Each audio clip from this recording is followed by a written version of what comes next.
Caroline, Willy, D-Mase, 102.5, 106.3, The Game and The Game Nashville app. We are streaming live on Twitch, Twitter, YouTube, and Facebook Live every single day.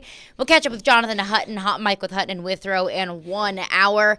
Predators fall 3-0 to the Boston Bruins last night. And that is one that just stinks to lose. That's one that's tough to swallow, but even in a loss, I felt encouraged. We'll get into that. We'll get into our thoughts from the game last night. But after we got the show all planned and the clips all sent to Nick, we had a little bit of breaking news. Breaking news coming in from Adam Schefter about an hour or two ago. Stephon Diggs to the Houston Texans. The Texans are trading a second round in next year's draft and a sixth in this year's draft in exchange for a bolstering of their wide receiving core. Willy D-Mase, happy Wednesday. Your initial reaction to the Stephon Diggs move to Houston. Man, those Texans are moving and grooving this offseason. Yeah, I mean, they are doing a smart thing. They're taking advantage of a rookie quarterback on his rookie deal, and they're trying to stack this team and help him by any means necessary, especially on the offensive side of the ball. Defensively, I'm sure Coach Ryan believes he has the players, and they're going to add more. But he has the players that he needs defensively. He just needs to add more from an offensive standpoint. I don't think anyone saw this move coming. How could you? They got Tank Dell, who was blossoming before the injury last year. Nico Collins finally came on after, being in the league a few years. And it just seemed like the offensive line is good. Quarterback is he's projected to be the next, great young quarterback moving forward.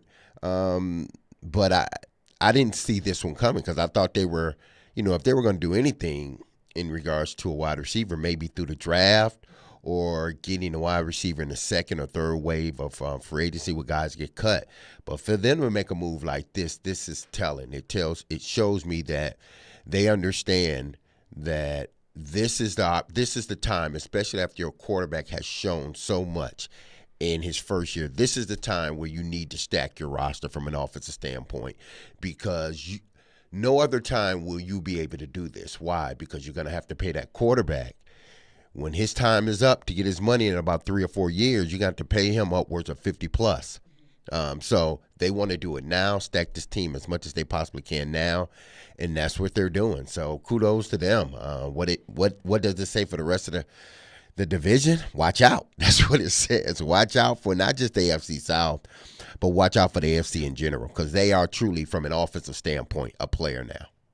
I think it's a bold move by Houston. I think it's probably a good move for Buffalo. And I was listening to Nick's little report there on Buffalo is going to pay a pretty good dead cap hit here, but there must be some $31 million. But what do they get monetarily down the road? They eat a big chunk this year. I know they've been up against the cap, right? They've been in the window, so they've had to be bill careful. Is due.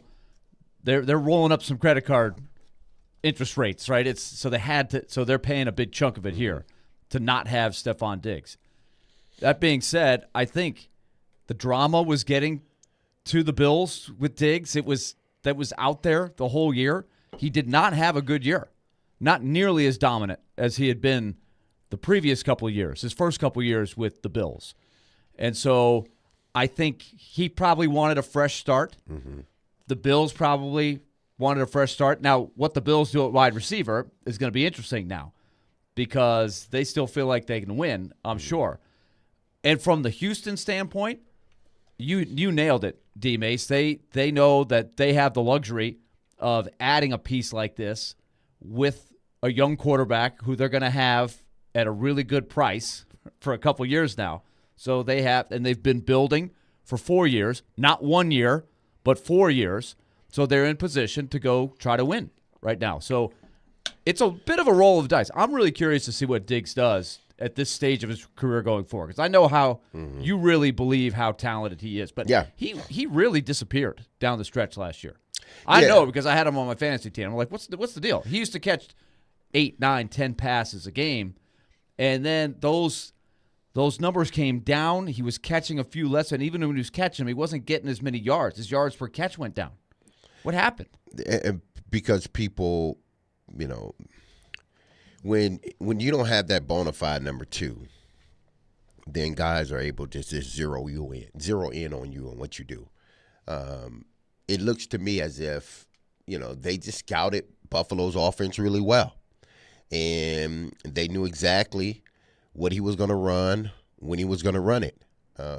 That's the problem with being in one. That's one of the problems. And when the offense really doesn't change much, with being in an offense that long, that doesn't evolve and doesn't change, is that eventually defenses will pick up on what you do with one or two of your guys. Now, listen, we can say, well, look at Kansas City and what they've been doing.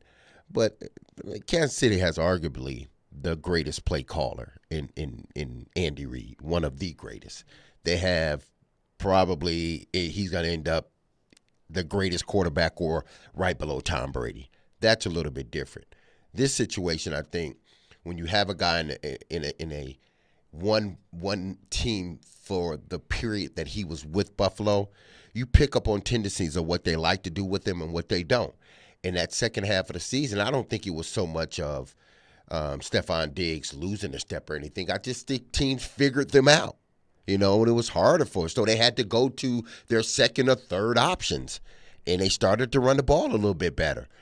So I'm not going to look at his production in the second half and say, well, he's lost it. I just think teams figured out what Buffalo was doing, and they took him out of the equation. And I would agree that on a game-by-game impact perspective, the latter half of the season, it felt like he was less of an impact. But even just looking at his overall numbers on the season, it was kind of right on par with what he had been doing the 3 previous years in Buffalo. 1,300 yards. It was just shy of 1,200 yards, averaging a touchdown every other game, 160 targets. That was the second fewest he'd gotten in Buffalo, but 166 in 2020, 164 in 2021, 154 in 2022.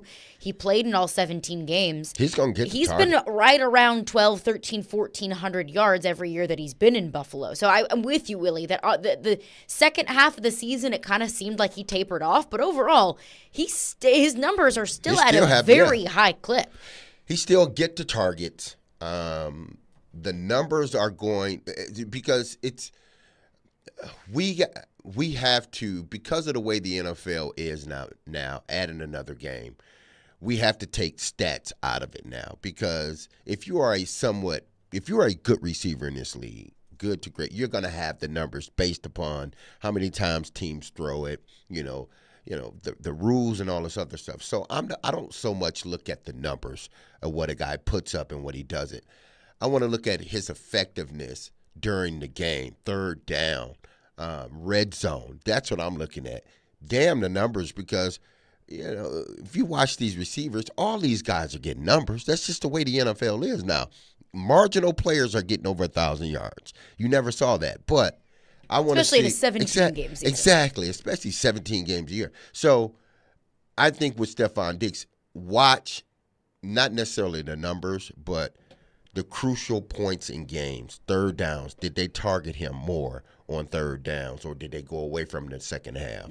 Red zone, did they target him more, or did they go away from him? Was he more of a decoy because teams are double teaming him, and that frees somebody else? So we got to look at all of that in regards to, well, his production dropped the second half. It could be him, but then it could be how defenses are trying to take him out of the game, and how Buffalo wanted to use him to open up other people. That is what I cannot answer. Exactly. Is why it happened. I'm just looking at the numbers. The second half of the season, from week 10 on, he really dropped off. Like his first half of the season. It was half. Yes, his first half of the season is right on par with what he had been since he'd been with Buffalo, which was, in my mind, an elite wide receiver. By the end of the season, and I agree with you, you can't just look at catches, yards, et cetera. You got to look a little deeper in the numbers. I'm looking at some of the analytics on it. It just wasn't real efficient. 4 out of 11 targets, 6 out of 11 targets. The yards, week in, week out, from week 10 on, 34 yards, 27, 74 on 11 attempts, 11 targets, I should say. 24 yards on 11 targets, 48 yards, 29, 26. And then week 17 against Miami, and I don't remember the significance of the game, he had much more of a Diggs kind of game. 7 catches for 87 yards, much better. But that's a long drought there. And believe me, my fantasy team suffered accordingly. So that's why I kind of had it top of mind. So the question is, with a new offense, new quarterback, fresh start, can you get another year or two of number one kind of guy? Because it's pretty scary if you do, because it's not like Houston doesn't have anybody else who can catch the ball. Yeah. And right? Some of those guys that I hadn't heard of before last year, those guys can play. And I do think Stephon Diggs, to a certain extent, was fed up with being in Buffalo. I think that's part of it too. Yeah, I think he was. And I really don't know why they were. How many more times does he want the ball thrown to him? I don't even think it's that. A part of me do believe, and this is where now we're going to see whether people believe Josh Allen is a elite quarterback Okay. or not. That's a great question out of this trade. Is he? Because for the longest, I've always said he's a good quarterback, but he's not elite. I don't care what y'all tell me, because the minute Stephon Diggs got there, and Stephon had already established himself in the NFL as one of the better receivers, then his numbers picked up. Mm-hmm. Well, we want to see after he leaves what happens to Josh Allen, and I think a part of me believes that he just got tired of it being the Josh Allen show. Like, it's Josh Allen and nobody else. When it really wasn't. Josh Allen wasn't Josh Allen until Stephon. And that's what I'm saying. Yeah. And I think he got a little upset about that. Like, aren't y'all forgetting that I've been the most consistent. The minute I stepped into this building, we changed as a team. It wasn't the quarterback. It was me. But y'all giving the quarterback all this love. I think that did mess with him a little bit. Like, I'm not like, and then y'all not involving me either. Like, what are y'all doing? Mm-hmm. I think he got tired of that. And I think he got tired of Josh Allen doing Josh Allen exactly. things in the playoffs. Josh Allen messing up, as I've always said. It was the Bills could get as far as getting eliminated by the Chiefs or the Bengals, and it was more often than not at the hands of Josh Allen dumb boneheaded mistakes. Yeah. And but even, they should have lost the Miami game had it not been, he threw damn near 10 interceptions. That's what it seemed like 2 years ago. 12. And they barely beat a team that was on their backup or third-string quarterback. And we wouldn't have said that in the first half of the year. The second half of the year, I was wondering. And the other thing that sometimes you don't know is, was there something physically that he was playing through physically wrong that was maybe taking a little bit away from what he normally did? But it got weird. Yeah. And that whole thing in the offseason the year before with the, I think that's out of nowhere, that seems to be festering some. Yeah, I think that kind of ruined everything. I think eventually what happened this past offseason ruined it for the season and any potential of him retiring a Buffalo Bill. Like you said, that whole thing was odd. Mm-hmm. And they tried to play it off and tried to correct it, then try to say some other stuff. Nah, y'all didn't sit right. Stephon Diggs didn't sit right with y'all, and y'all didn't sit right with Stephon Diggs. I do want to get into the Houston side of this, what this means for the Texans, what this means in terms of the division, what the offense in Houston is going to look like with Stephon Diggs. But while we're on the topic of Buffalo, when we talk about the context of the AFC, we talk about the Chiefs, we talk about the Bengals, the Jags, now the Texans. And the Bills are firmly in that conversation. Of course, the Ravens as well. The Bills are firmly in that conversation of contenders in the AFC. Teams that you're going to have to get past, that the Titans would have to get past to contend for a Super Bowl.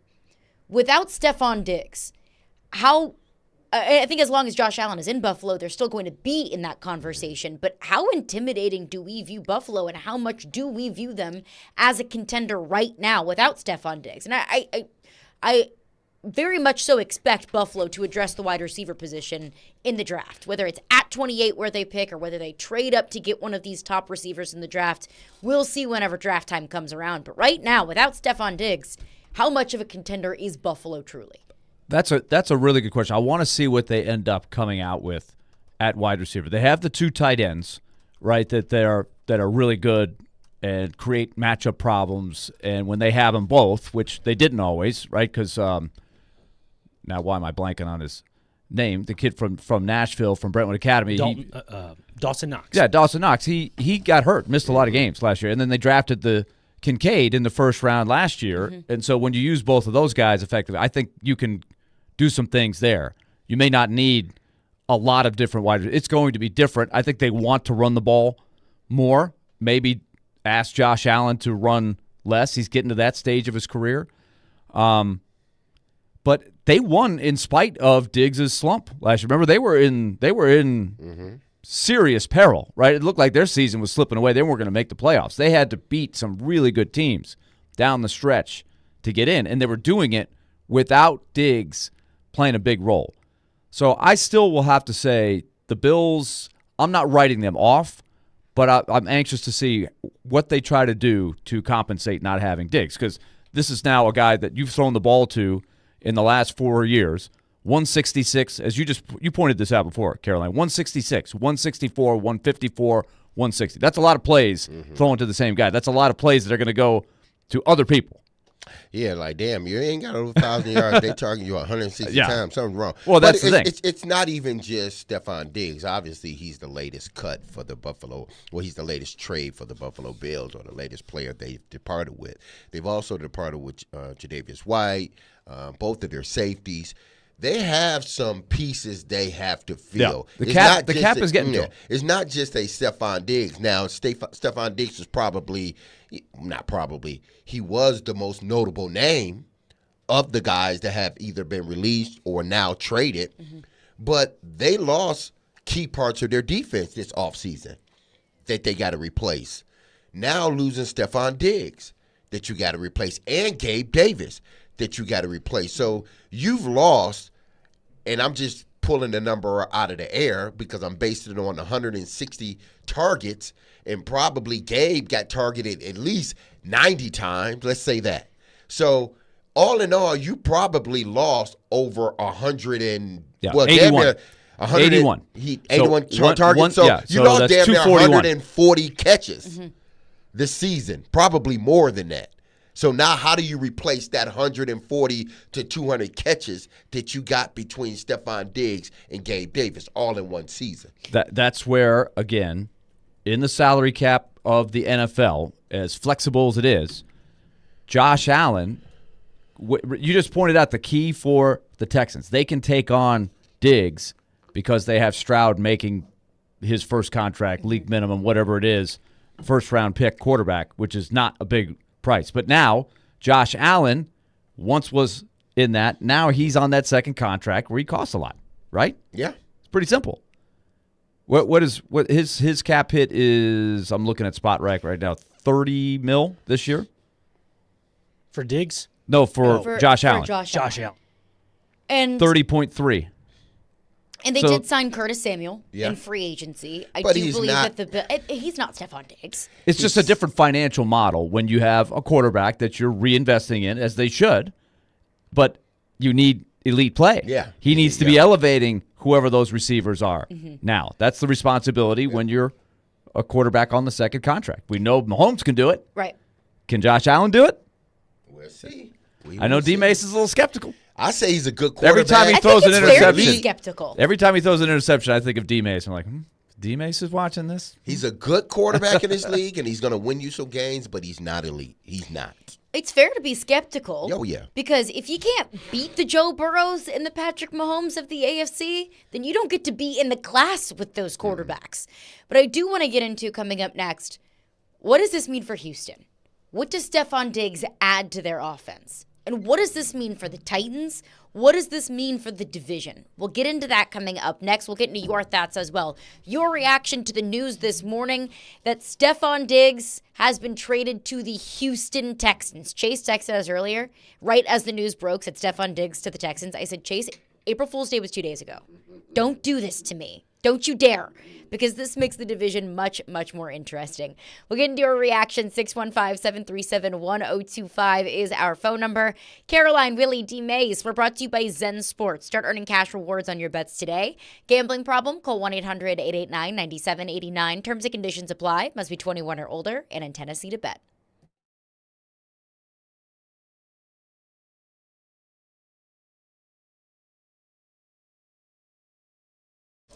All right, time to tell you about Loan Pronto. Remember, the Express Equity line of credit. You can just be days away with one phone call of getting into a new stratosphere financially. If you're a homeowner in our listening area, chances are your home's value is up, which means you have some equity in your home. You can tap into that equity and pay off other loans that have higher interest rates. And that's a good financial move. Credit card bills, car loans, personal loans, whatever the case may be, or maybe you just want to reinvest in your home, make it even more valuable. That's the way to go. So call Loan Pronto right now. They've got a great system of turning home equity into cash, and they can do it quickly and pain-free. It doesn't take a whole lot of your time or energy. They've got an AI-based system. You can get approval in a very short period of time with almost no documentation, no appraisal, no hassle, things that used to take a long time to do. Now you can put this plan in motion quick. Call now, Loan Pronto, 615-499-5780, or go to loanpronto.com. That's 615-499-5780, or go to loanpronto.com. NMLS 166-1781, subject to lender approval, equal housing lender.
Caroline, Willy, D-Mase, we are broadcasting from the Busy Bee Plumbing, Heating, and Air Conditioning Game Nashville Studios, home of the $99 yearly Beehive membership, where the buzz is always about great service.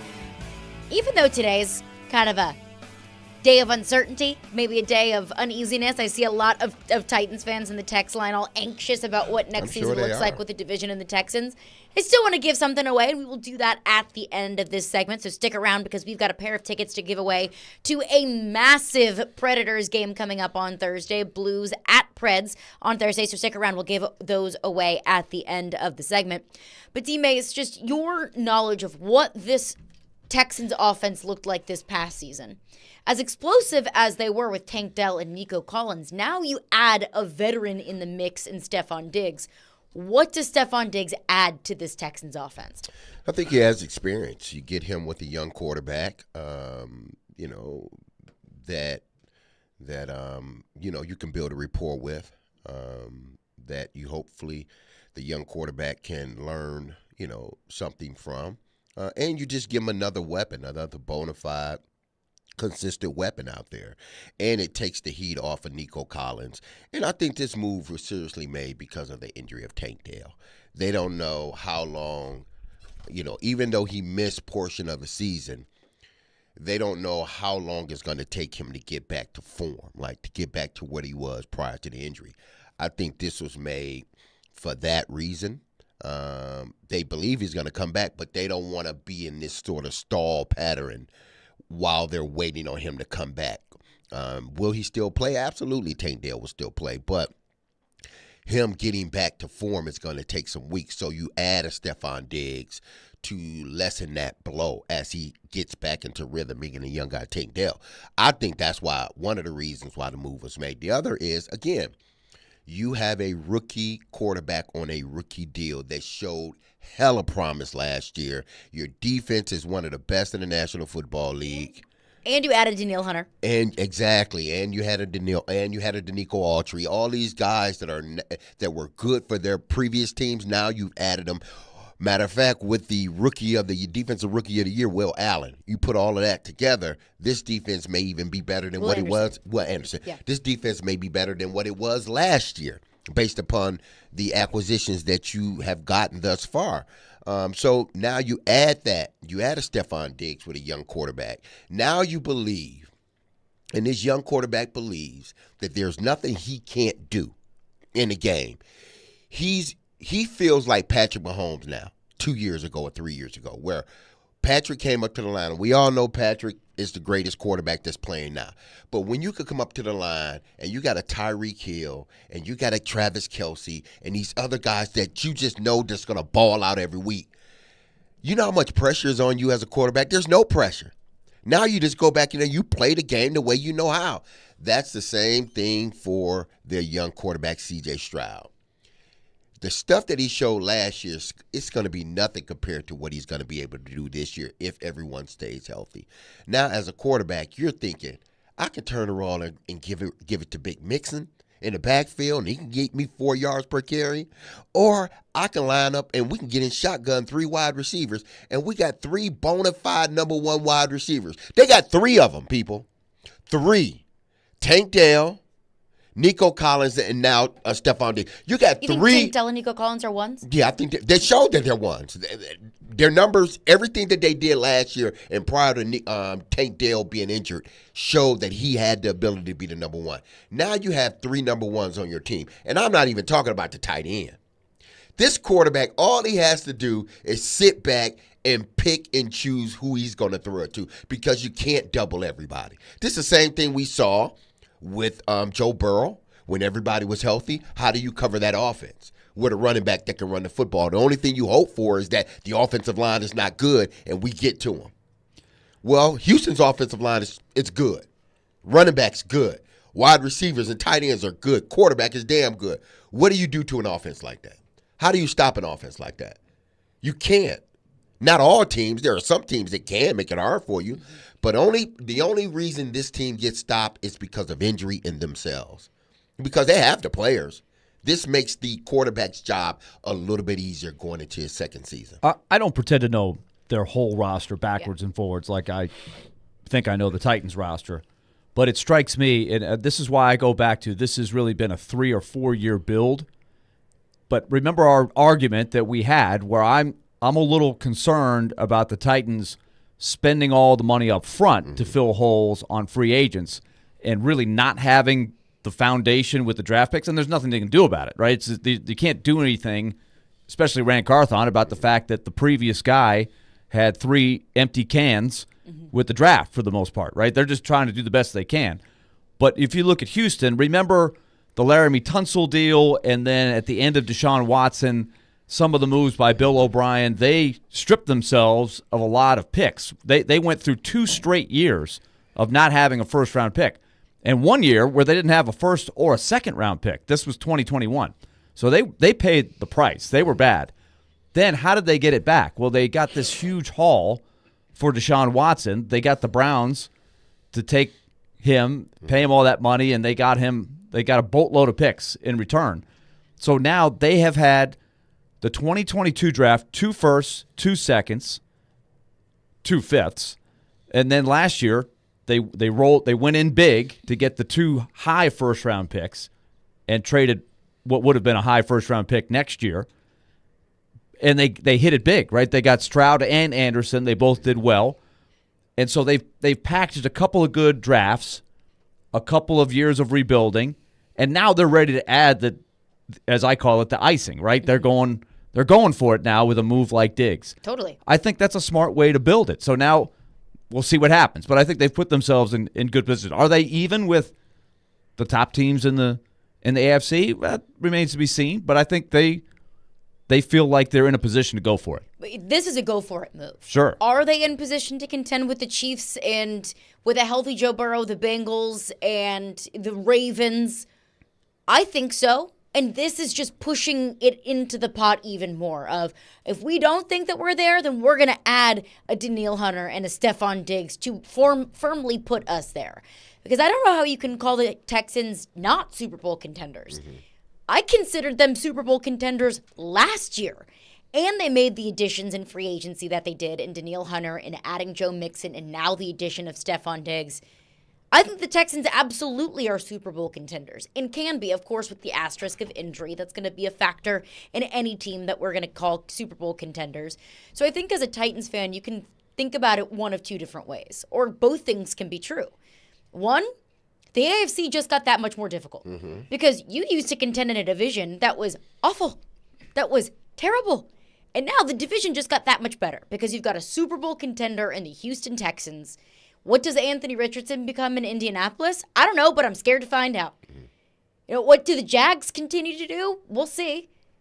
So your division's that much more difficult. You're in an AFC that's incredibly difficult, where it seems like there's not a team that you can face that doesn't have a really great to elite quarterback. So that's scary as a Titans fan. But you can also look at it on the other side and say, 2 years ago, the Texans were the laughingstock of the NFL. That a couple of years ago, the Houston Texans were, mud on the bottom of your shoe and a team that you could laugh at. Now they're that Super Bowl mud is the contenders. Cleveland Browns. Like they bailed them out. The Browns bailed out the Texans because they had what were they going to do with Watson? He was sitting there. They had that whole weird, bad, awful situation where he was there but he wasn't there. Remember, he was coming to practice, but he wasn't really on the team. Yeah. And then magically, poof, he's gone, and you have all this draft capital that you don't even know what to do with. But they've been smart with it. Mm-hmm. It just all of a sudden, that was the magic wand. And that's and how they were quickly rid it of the can problem. happen. Yeah. That's how quickly you can turn things around in the National Football League. Yeah. I don't know how many times you can get that kind of. Yeah, you can't. It's hard to. It looks easy when you can hit on the quarterback. When you hit on the quarterback, right. It's easy. A lot of things fall into place. Houston hit on their quarterback. We see what's going on in Carolina. They don't know if they have their quarterback or not because their team was just horrible. They have nothing around. Yeah, they were just horrible. Yeah. So if you get the quarterback right, that's more than half the battle. And for Titan fans, because your second half of the question was, what does this mean for the Tennessee Titans? Mm-hmm. Well, I'm going to say this.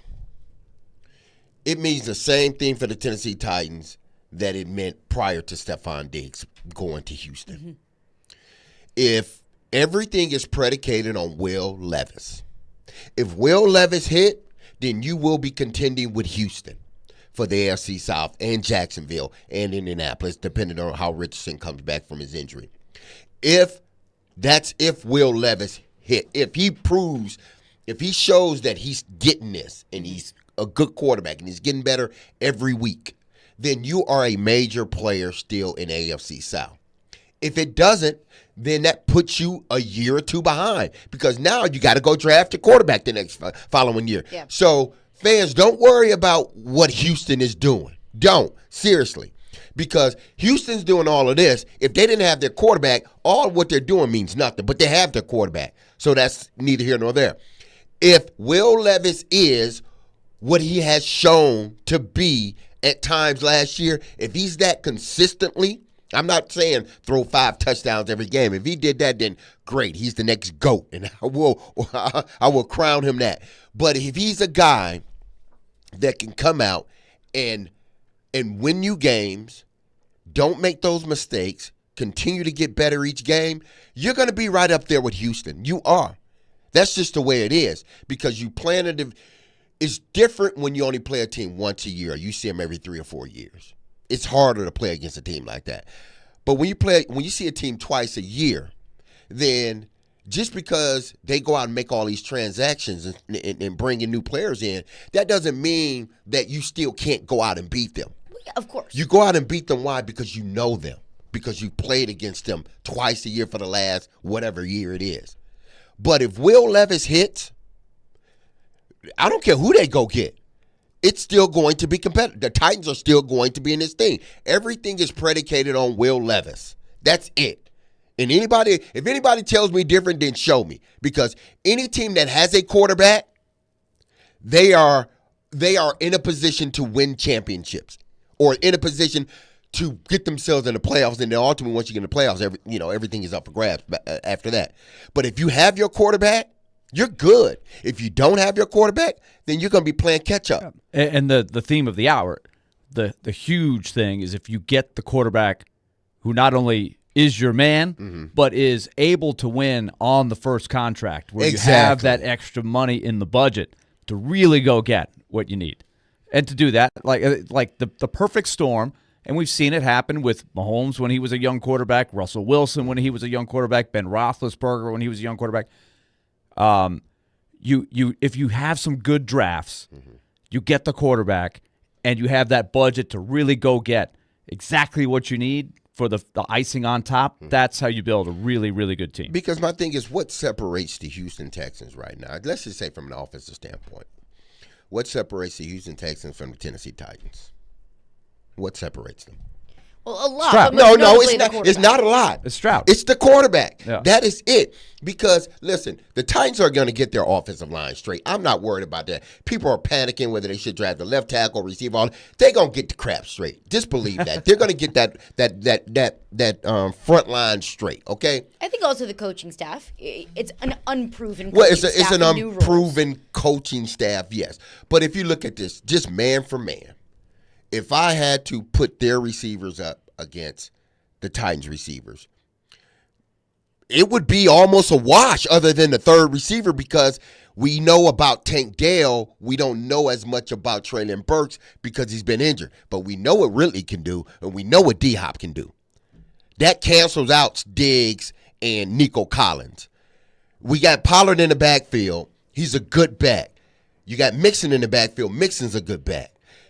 The Titans will get this offensive line straight. Now, they may have an edge at tight end, I believe, that the Houston Texans.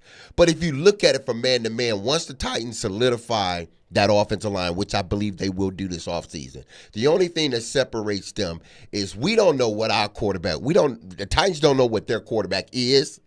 Houston knows who that quarterback is. That's the one thing that separates them. And that's the It's most a big important thing. It's a big thing. I get it. But if Will Levis shows that he can be that guy, then now we've taken a team that many feel is going to be at the bottom of the AFC South. Now they're going to be players because it's all predicated on this one guy. I think the reason why I say a lot separates them is because we've seen Exactly. the Texans and their proven commodities. Yeah. I think that Calvin Ridley is going to be massive for this offense.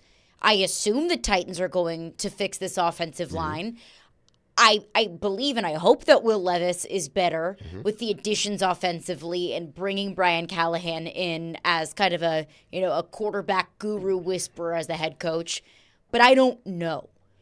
The Texans are a proven commodity with what they did last season, and I think this offseason they've only upgraded, and adding Danielle Hunter and adding Stephon Diggs and adding Joe Mixon, and they added a bunch of other players in free agency too, but I think those are the three most notable additions that only makes a good team better.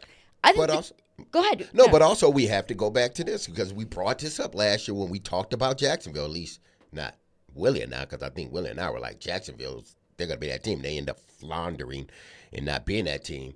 But when we would bring up Jacksonville, they're going to play a hard schedule this year. Remember, they're going to play a hard schedule this year. They're going to play a hard schedule. And I'm like, okay, if that's what you want to say, then I get it. Okay, you can have that one. Why ain't nobody saying that about Houston this year? Oh, Houston's going to, because they're playing a first place schedule now. So it's going to be much harder. And then you can't sneak up on people anymore. Not to say that C.J. Stroud is going to regress that much. I think he's going to be who he is. But now you know. I know what I'm playing up against. Now I have a whole offseason, the game plan against what they're doing there in Houston. Now, will it change C.J. Stroud? Maybe not. But at least you know as a defense coming in what you're going up against each and every week. And they're playing a much harder schedule.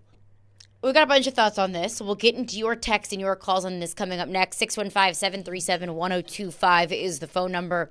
Plus, I heard Jason Big Joe when I was driving in today. I was listening to their show and their reaction to Stephon Diggs heading to the Houston Texans. And the conversation that they were having was, does this now change your view of what the Titans should do in the offseason? We'll get into that coming up next, but I did promise a giveaway.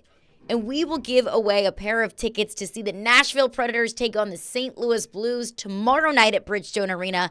A massive, massive game for the Predators. So be the first person with the correct answer to Willy's trivia question, and you'll go see the Preds take on the Blues tomorrow night. All right. The Predators and the Blues do have a little bit of history. It's a big game tomorrow. Nashville leading the Blues by 6 points. If the Predators can win that game, they go a long way towards clinching a playoff spot, and they will deal the Blues a big blow. The Blues have some life. It'll be some good stuff. They met in the 2017 playoffs in the second round. The Predators, of course, swept the Blackhawks in the first round. Do you remember who the Blues beat in the first round to then meet the Predators? And I'll give you a hint. It's a Central Division team. So who did the Blues beat in the first round of the playoffs in 2017 to then meet the Predators in the second round? It's the only time they've ever met in the playoffs, the 2017 run to the Stanley Cup final for Nashville. 615-737-1025. That's 615-737-1025. If you text and give the right answer, you don't win. You can't win. You have to call and talk to Nick Frazier. He is ready to take that call, and you can win tickets and be there on Thursday night. What Central Division team did the Blues beat to meet the Predators and then get beat by the Predators in the second round of the 2017 playoffs?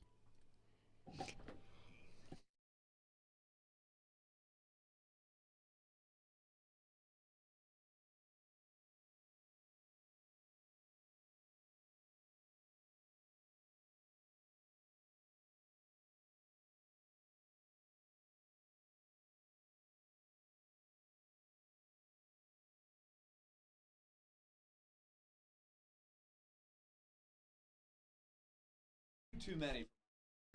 Happy hump day, everyone. And hey, listen, we are a few days closer to the March Madness starting up once again. And the women's side,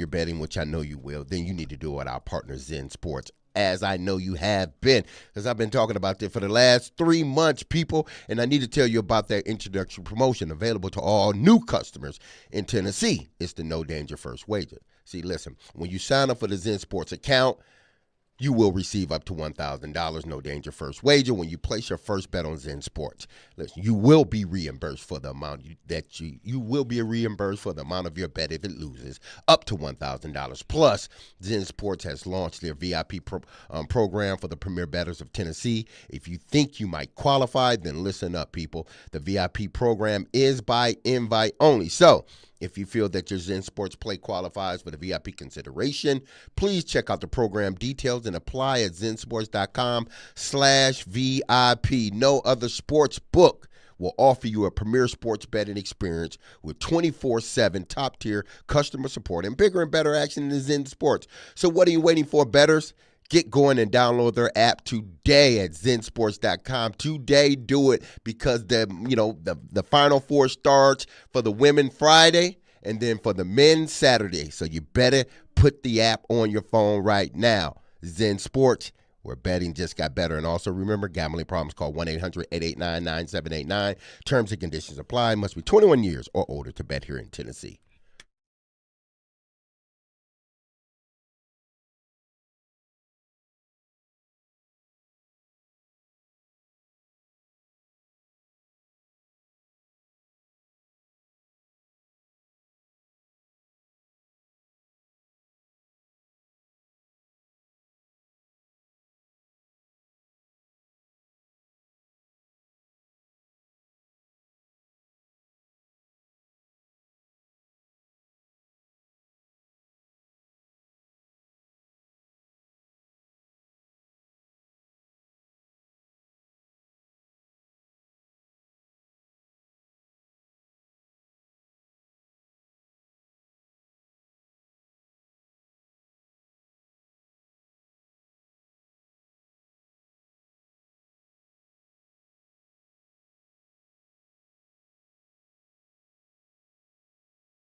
Tomorrow, it is your chance to participate in Preds Pick to Click.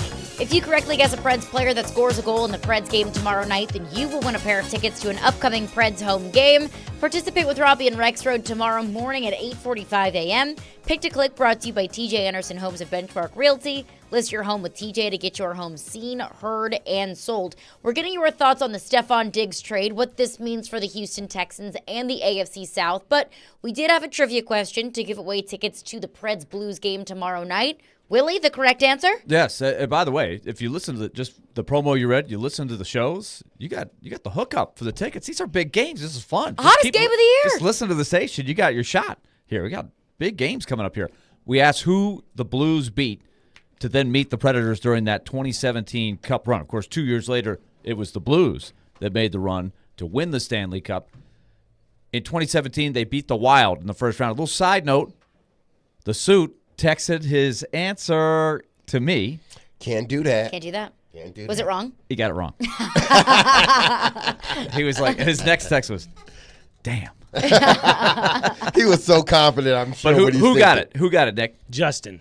Justin, congrats. Justin. You're going to the game Thursday. Big one. Get down there. Get down there. It's going to be It's a a big great one. early. Need a game. Smashville standing O. Need the energy. It's going to be Bring a it. great Justin, we game. need you to be the first person in the building if you can. We need you to be there front and center. If you're not early, You're late. that's right. And if you don't have a catfish in hand, What are you doing with your Get life? one. then, Yeah. Then- figure it out. I understand, though, if I you don't don't know. want to do that. Bass salmon? Gotta be cat. Got to be catfish. Bass be salmon and catfish. throw it on ice? I Gotta mean, have those whiskers, D-Mase. What if somebody threw like another fish on the ice? Like I like don't a know. goldfish, There'd be some Yeah, a bunch confusion. of little goldfish on ice. like a beta fish. Yeah, what if somebody did that? Or clownfish or... That would be know. confusion. People would Yeah. be have that look that a dog gets sometimes when they hear something weird, kind of that side look like, what? Gonna start. Not a yeah, goldfish? Peter's I mean, gonna not start a- not calling a it catfish? that. I'm think I'm going to start that up. He's gonna Start a toss trend. just toss a goldfish in a bag. Talk Yeah. to goldfish or something. And just splashes all over the ice. Hey, got to change it up, man. All right. Gold for the Predators. Catfish will work. Catfish will do. That'll do. All right, let's get your thoughts on the Stephon Diggs trade. Stephon Diggs headed to the Houston Texans, and all they had to give up was a 2025 second rounder and a 2024 sixth rounder. Let's get your reaction on that. Our dear friend, Indy Ben, Texan. Oh, my goodness. I wonder how Indy Ben feels about this, since he spends all of his time hating on the Tennessee Titans. It says Texans have a pass rush, Tennessee doesn't. Texans have an offensive line, Titans currently don't have one outside of center. I don't disagree with either of those things that he said. It says, and give me the Texans wide receivers now with Diggs over what Tennessee has. Frankly, I agree. I would give the Texans the edge in all three of those areas. Again, the only reason I give them edge at the receiver position is because of if you just, because you figure not Tank Dell, but Nico Collins still is your number one.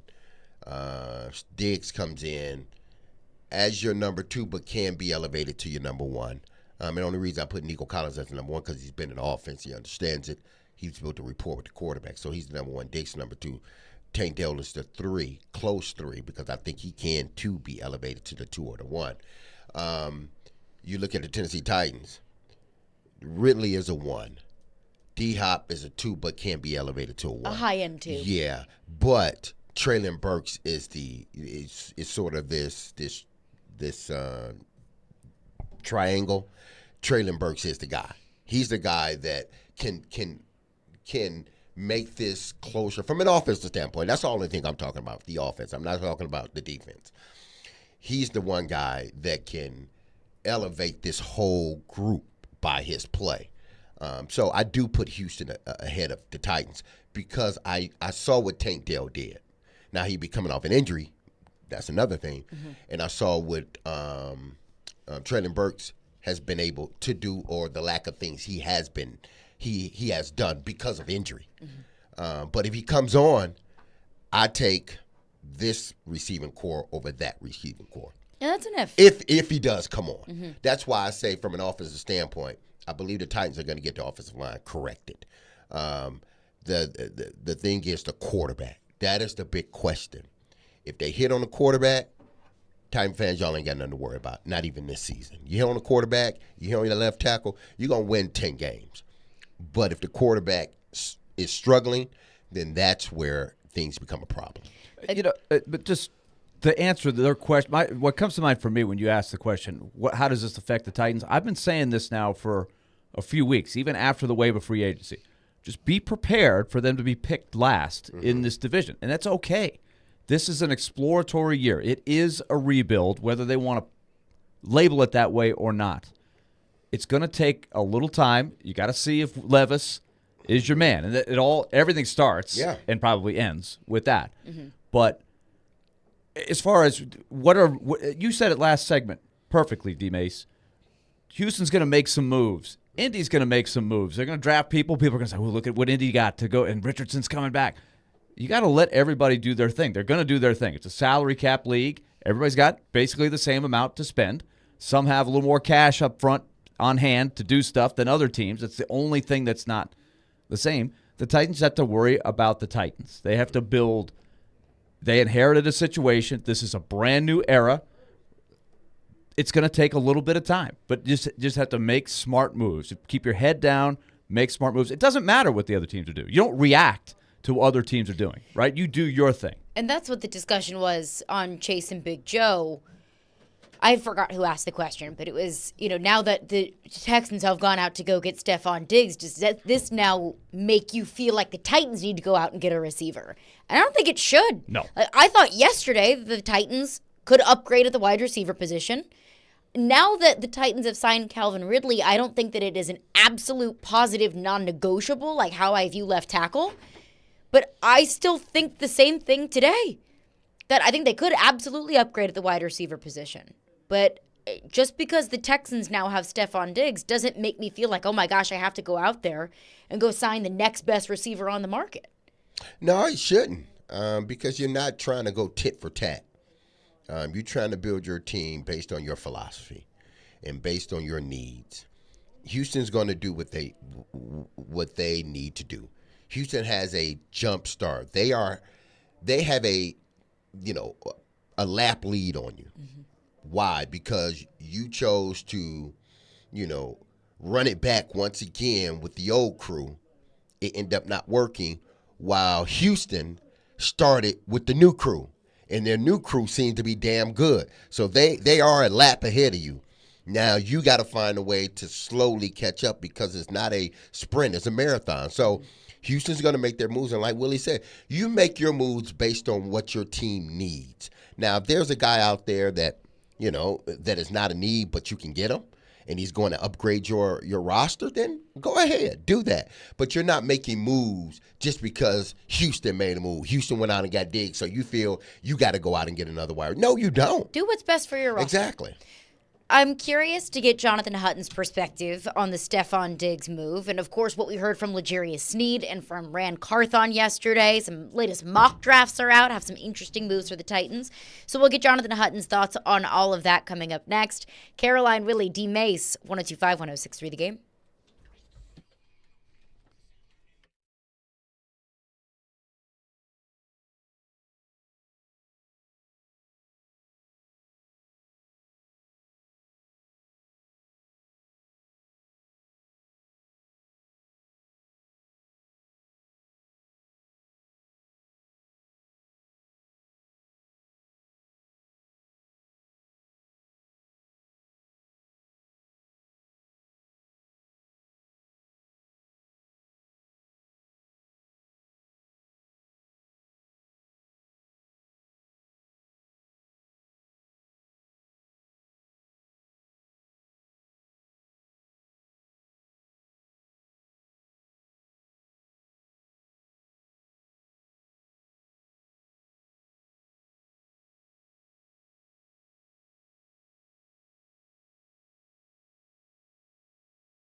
Look at the time. Look at the time. Look at the time. It is Hutton o'clock.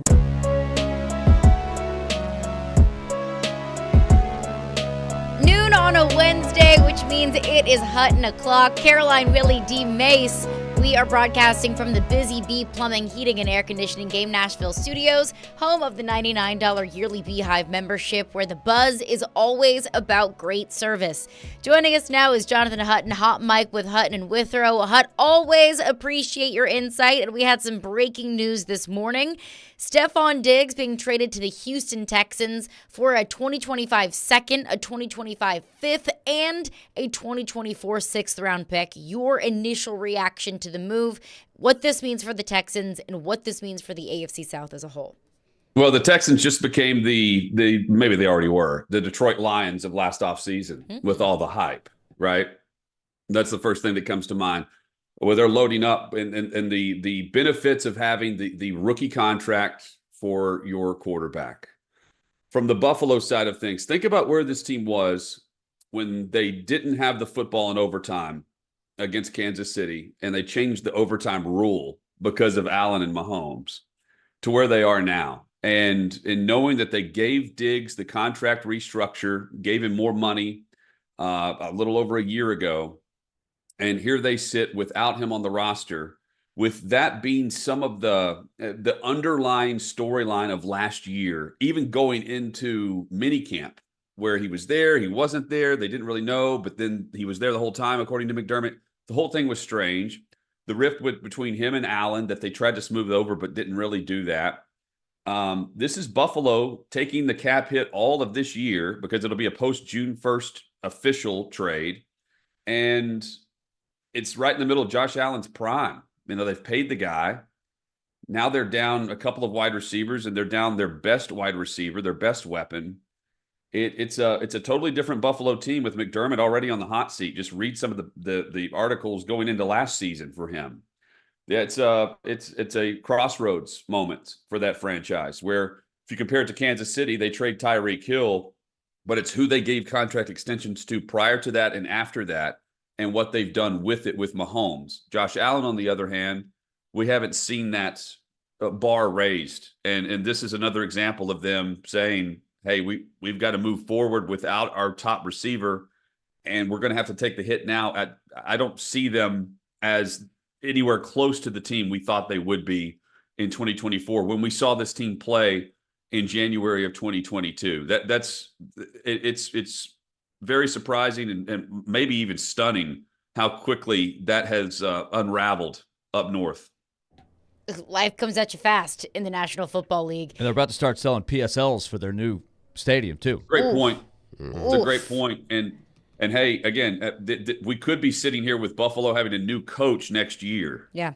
I don't like firing guys a year out, but I mean, that's another factor just to mention with Allen, a quarterback, one of the best quarterbacks in the league in his prime. And we were looking at his cap number. You were right. Mentioning, as we did in the first hour, when you've got that good quarterback on the first deal, it's time to make hay. And hopefully Levis gets to that point where he gets some momentum and you're like, we can win with this guy while he's cheap. But Allen now is on that second contract where you have to not only make the big money, but you got to elevate everybody else. His cap hit is got to be addressed in the next couple of years. It really balloons. And the restructure, they can do that. You know, they can restructure, but what do they do around him now? Like, just compare it to what Houston's doing, Willie, where you have Dalton Schultz, you have now Diggs, you've got young pieces at receiver anyway that were stepping up this past season. Mixon's now joining the mix in the backfield. I mean, it's quite the offense. And then you also have the defensive rookie of the year coming back, of course, on defense, with a young defense and a defensive-minded head coach. I mean, it's a prime example of, if you hit on the quarterback, all the other pieces can come together fairly quickly because you can allocate funds the way you need to.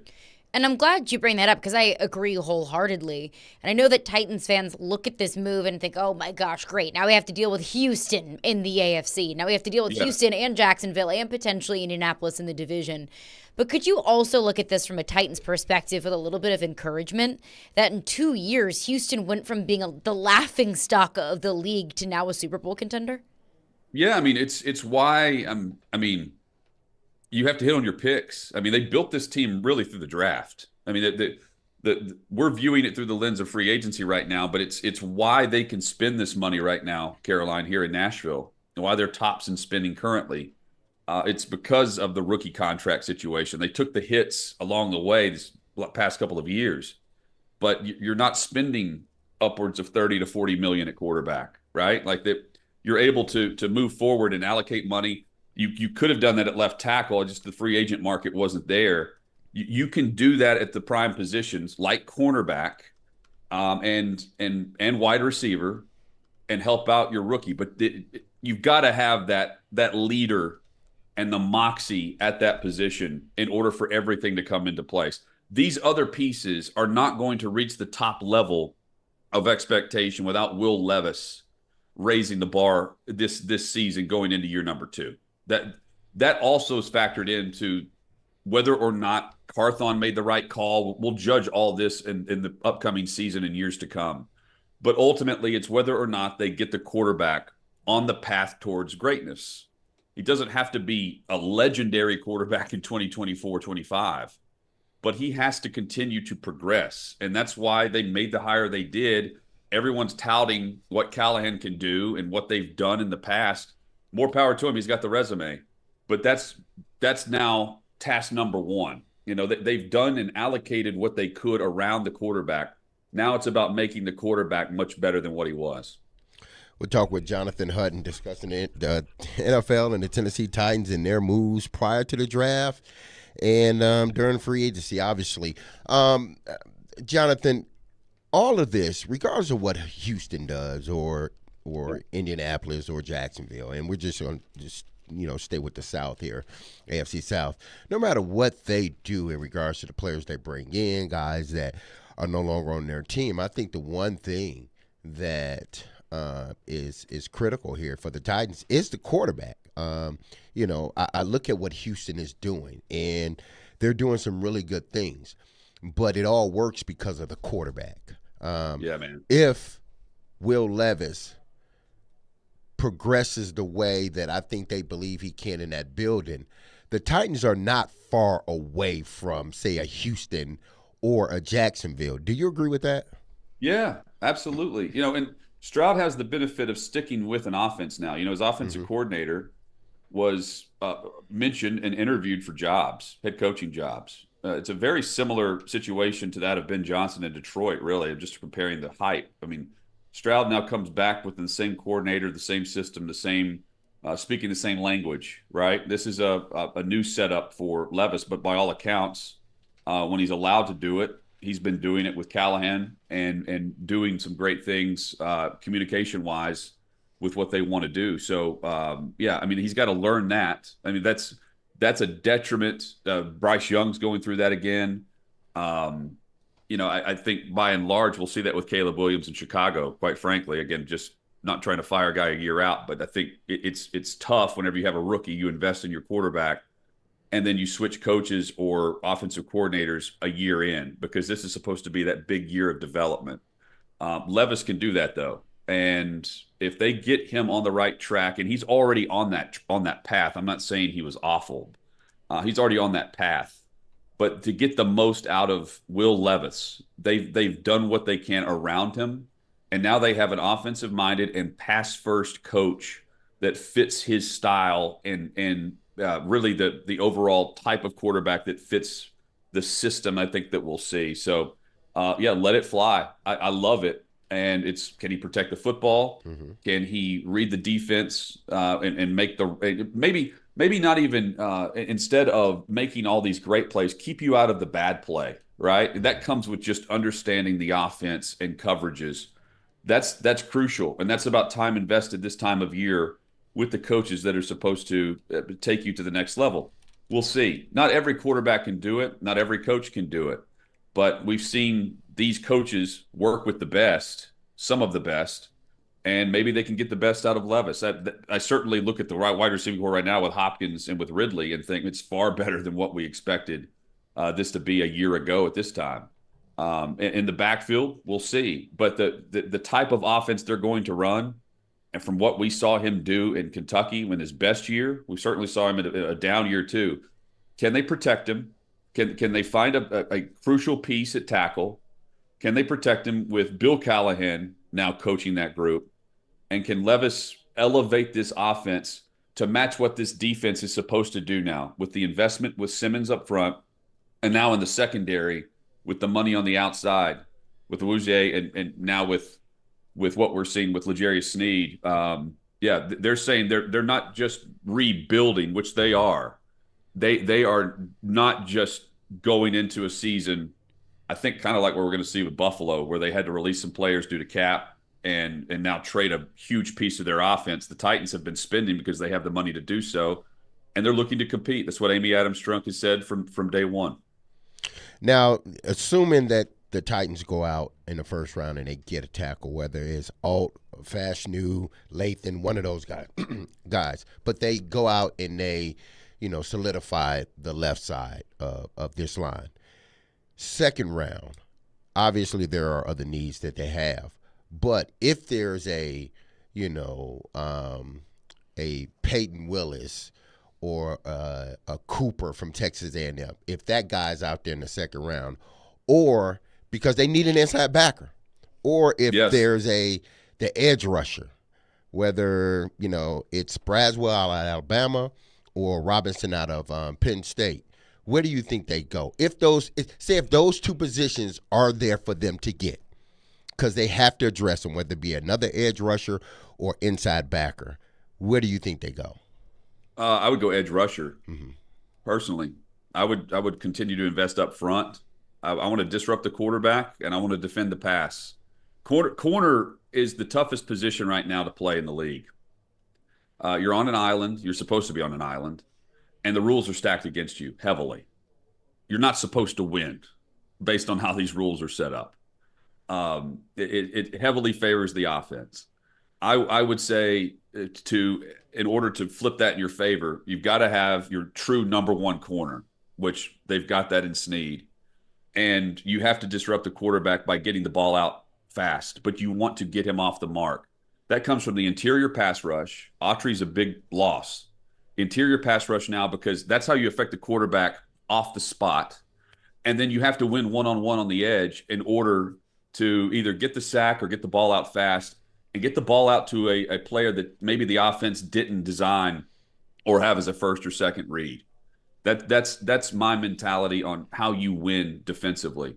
I view it as also, though, Mace, go with your board, trust your scouts, trust your player development and overall assessment of this class. And I also don't overlook offensive positions either right there. There's a big drop-off between Brock Bowers and the rest of the tight end group. I do think they need to address that position. And I also wouldn't overlook a possible stacking up again on the offensive line. I wouldn't, because that is a crucial piece to everything they want to do and how they're going to compete moving forward. And I'm not necessarily sold on the entire group just as a reset. And what we don't know is, how does Bill Callahan view what he's inherited? He'll have a big voice in all of this when it comes to those positions specifically. His voice in that room will carry a lot of weight. And if you're saying they're going tackle at 7 overall, there's still positions that they need to acquire. And a young wide receiver also comes to mind.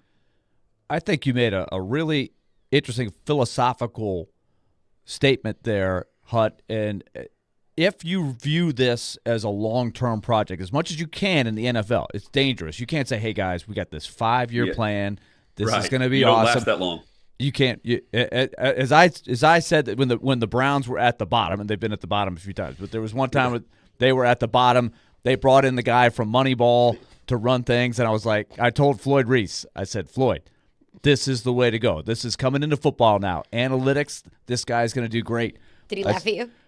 And I said, well, they were trading everybody they had for picks. So they were getting a 4th rounder over here, a 2nd rounder. I was like, they got all these picks. This is going to be great. He goes, those guys will be fired in about 3 years. And I was like, but they got this great rebuilding plan. So like a 3-year plan, you're fired. You're fired. You said you come in with that plan, you're going to get fired. You're not going to make it. They're going to write you off when it doesn't happen for a couple years. So it's dangerous. But I think you have a year to where you can say, look, we can't possibly find all of the players to fix all of the holes right now. So when you said the board, you got my attention when you said trust the board. You might have a couple of situations where you're like, man, we really need an inside backer, or whatever, just to use the example you threw out there. But the better player on your board is something that isn't maybe as much of a need, but you're like, this guy is just way better. We need good players. I think maybe that's the way to go, is trust your board. Even you have to be prepared for them on the next day to say, well, why didn't you pick? You needed this. You didn't pick a single guy at this position. What were you thinking? But I think that might be the better way to build the roster and get to where you want to go. I don't know why you're paying the staff and the entire scouting staff to do what they're doing if you don't trust the board. Or if you're just going to go position by position, just scout those positions only. Right now, the joke would be the Titans should be scouting every position going into this offseason based on what they need. They have a lot of needs. They do. They only have how many picks? But think about safety. They have Amani Hooker, but what they've done structurally is, if you look at these contracts, it kind of all matches up with a couple of things. Number one, it matches up with Will Levis's rookie deals and the 5th-year option and the extension. Most of them do. And it matches up with the stadium. Those are the two things that come to mind with these terms. Now, we've seen a lot of shorter-term deals, especially at corner this offseason. L'Jarius Sneed's getting a longer term than what most have done. This was via trade, but I'm saying in free agency. But think about from Amani Hooker's standpoint and the way they have him locked up, but the money allocated and whether or not they want to go young again at safety moving forward. Again, all of these things come to mind for me and how you structure your roster, not beyond this upcoming season. Now, if they're doing a true reset, and they've done that. They've hit the reset button. How are you setting yourself up for success sooner rather than later? You trust the positions and the grades that you have on them, the importance of those positions for your overall team and your philosophy. And that's what you have to trust on that day and how the board falls to you. Especially given the fact that right now you don't have that third. I absolutely am viewing the second round as not just need, but true value based on how you have these players graded. And I don't mind the fact, that Willy, a great example, and they had a luxury this year. So I understand they had 3 picks in this round, but the draft of Derrick Henry, right? And they had DeMarco Murray. They had just traded for him, and everyone's like, "What are they doing?" They had the luxury of having the extra picks, but that also worked to their favor, although it took some time. But we view Derrick Henry like we view Eddie George now. That has to be in mind in the draft room. It would be for me. I'm trusting my staff that is doing this on an annual basis full time. If you're not doing it on that day, there's no need for it. You just go by all the mocks. Last one from me, Hutton, quickly. Joe Alt is not there at 7. You're Rand Carthon. What do you do? Joe Alt's not there at 7. A quarterback is, so I'm trading down. Are you sold on Alt, though? If Alt is there at 7, it's Alt for you? Are you one of those guys? Because every mock draft is saying the same thing. Yeah. Yeah. I mean, and I told you guys, I would view going into it, I would have paid. And again, I said this flippantly without diving into the free agent value or the trade value for offensive tackle this offseason. This is a month or two ago. I would have gone in free agency off the just surface level at tackle with a veteran and then loaded up at wide receiver at 7. But the way this is all gone and what they've been able to do, I mean, I don't care how Bill Callahan views the offensive line.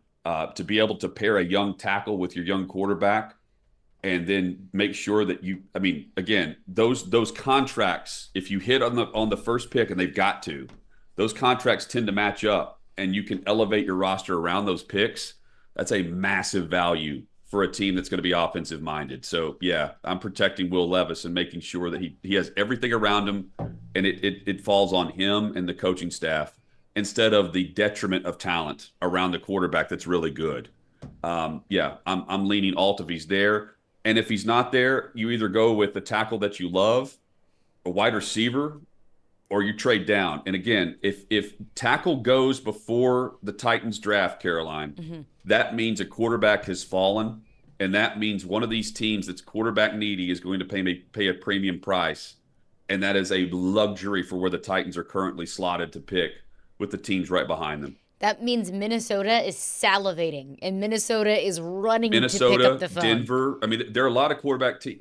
There are a lot of teams that could make a move. Denver could be one of them. So, even again, there's so many different scenarios of trades, and there are more quarterbacks than maybe I thought there would be in the top 10. J.J. McCarthy comes to mind.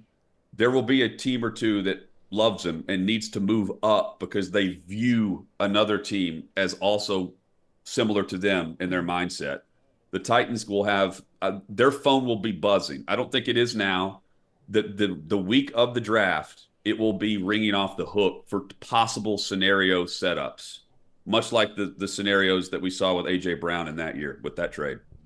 Hut, you're the best. We love you. We appreciate you. We'll chat with you next week, and thanks for your time, Hut. Love you guys too, and have a great rest of the week. Always enjoy this. All right, appreciate it. You too, Hut. All right, we'll react to what Hutton had to say. But coming up next, Predators drop another one last night, 3-0 to the Boston Bruins. I don't think the final score is indicative of how that game went, how back and forth it was. Reasons for concern and reasons for optimism based off of what we saw last night in a Predators 3-0 loss to the Boston Bruins. We'll get into that coming up next. We'll get into your thoughts as well. And hey, if your bracket is not looking so good, trust me, you're not alone. But don't fret. We have one final chance for you to win some great prizes with the 1025 The Game 4-Team Bracket Challenge. Go to theGameNashville.com/bracket challenge and fill out your 4-team bracket to compete to win prizes, including tickets to see Creed at Ascend Amphitheater on August 13th. The 1025 The Game Bracket Challenge brought to you by ESPN Bet Sportsbook, Twin Peaks, and Volunteer Hose and Gasket.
Caroline, Willy, D-Mase. We're brought to you by Zen Sports. Start earning cash rewards on your bets today.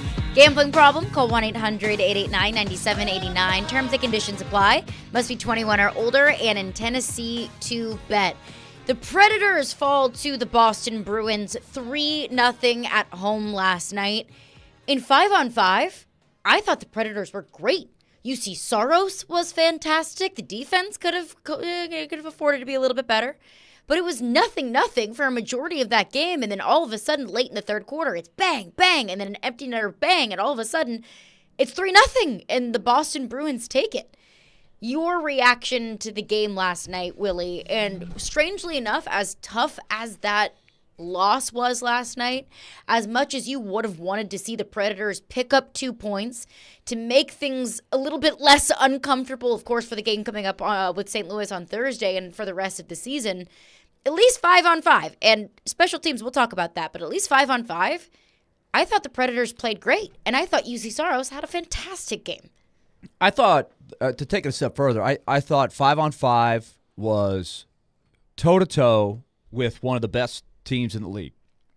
And I think what we have to remember is when you play the best teams, and they're on a run now, you get a little spoiled, right? Because during that 18-game point streak, they were beating the best teams in the league. And on occasion, like that night where Cody Glass got the hat trick and they thumped Colorado, you're like, man, they just kicked one of the best teams in the league's butt.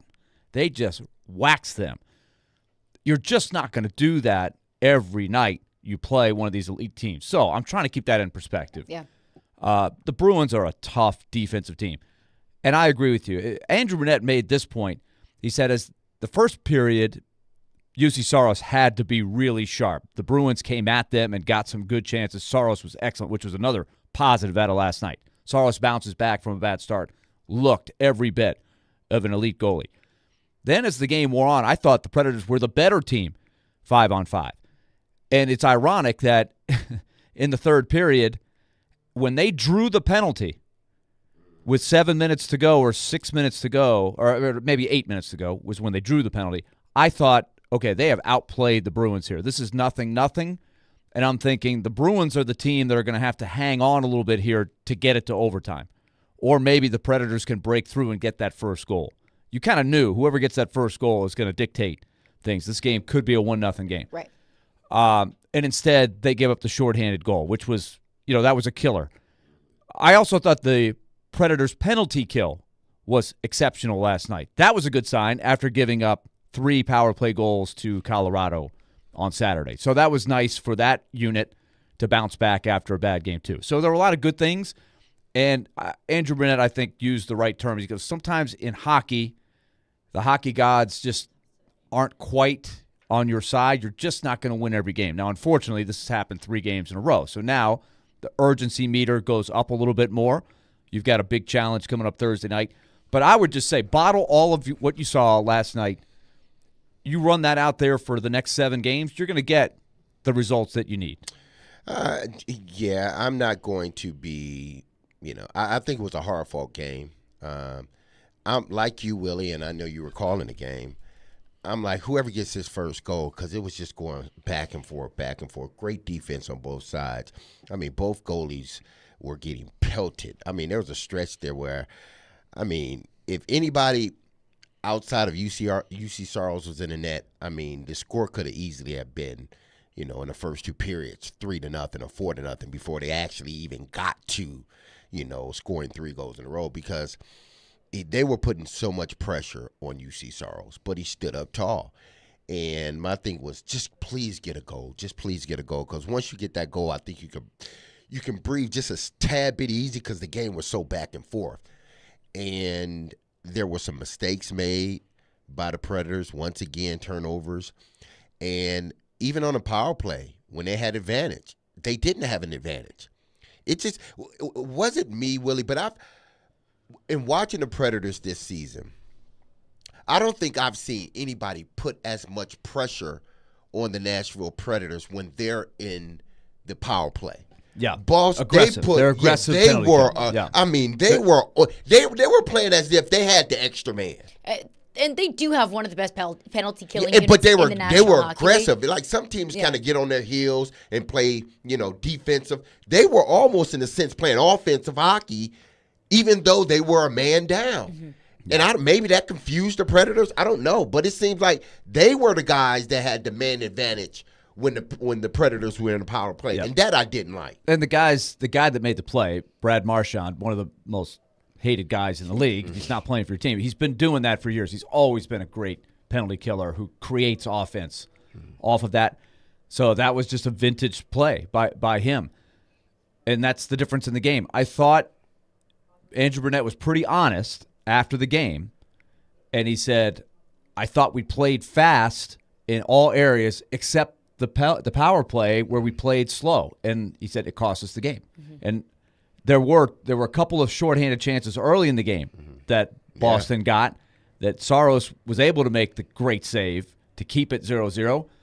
So that was the one area where the Bruins got the margin. The Bruins play a lot of close games. They play more overtime games than anybody in the league. They've gone to overtime 25 times.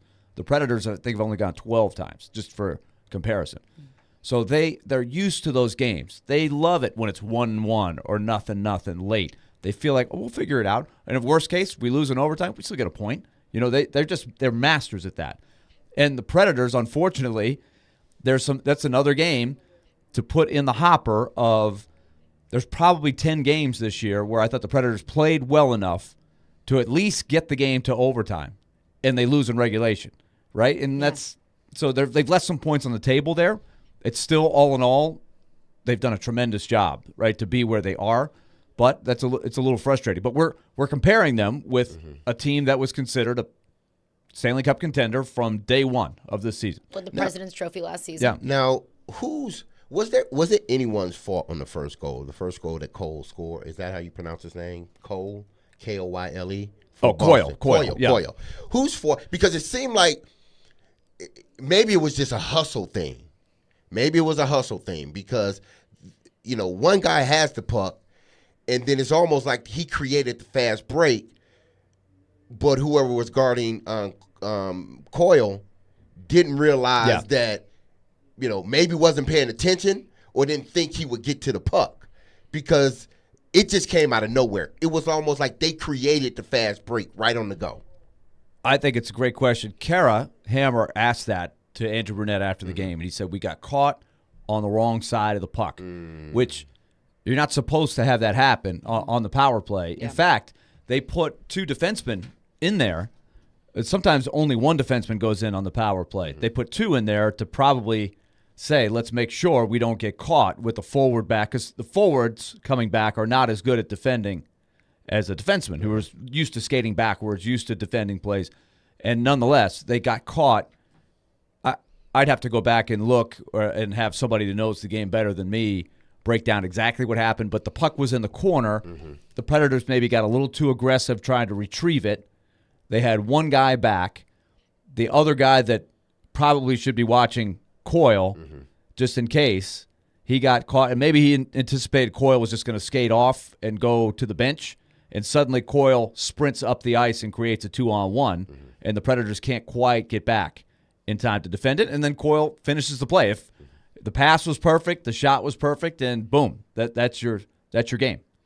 And you mentioned some of Andrew Burnett's comments post-game on the power play, because that was one of my biggest takeaways from this game was how slow and lethargic the power play looked. I think you said it best, D-Mase, that when they had a man advantage, it didn't feel like they did, or at least they weren't playing like building they had momentum the off. advantage. It's one thing if you don't score, but Boston was gaining momentum, right? Boston was like, "Oh, we're killing this. You're not getting anything," and that's a big part of a game. It should at least be a momentum factory, and it was more of a momentum vacuum more than anything. But this was Andrew Burnett post game on the power play.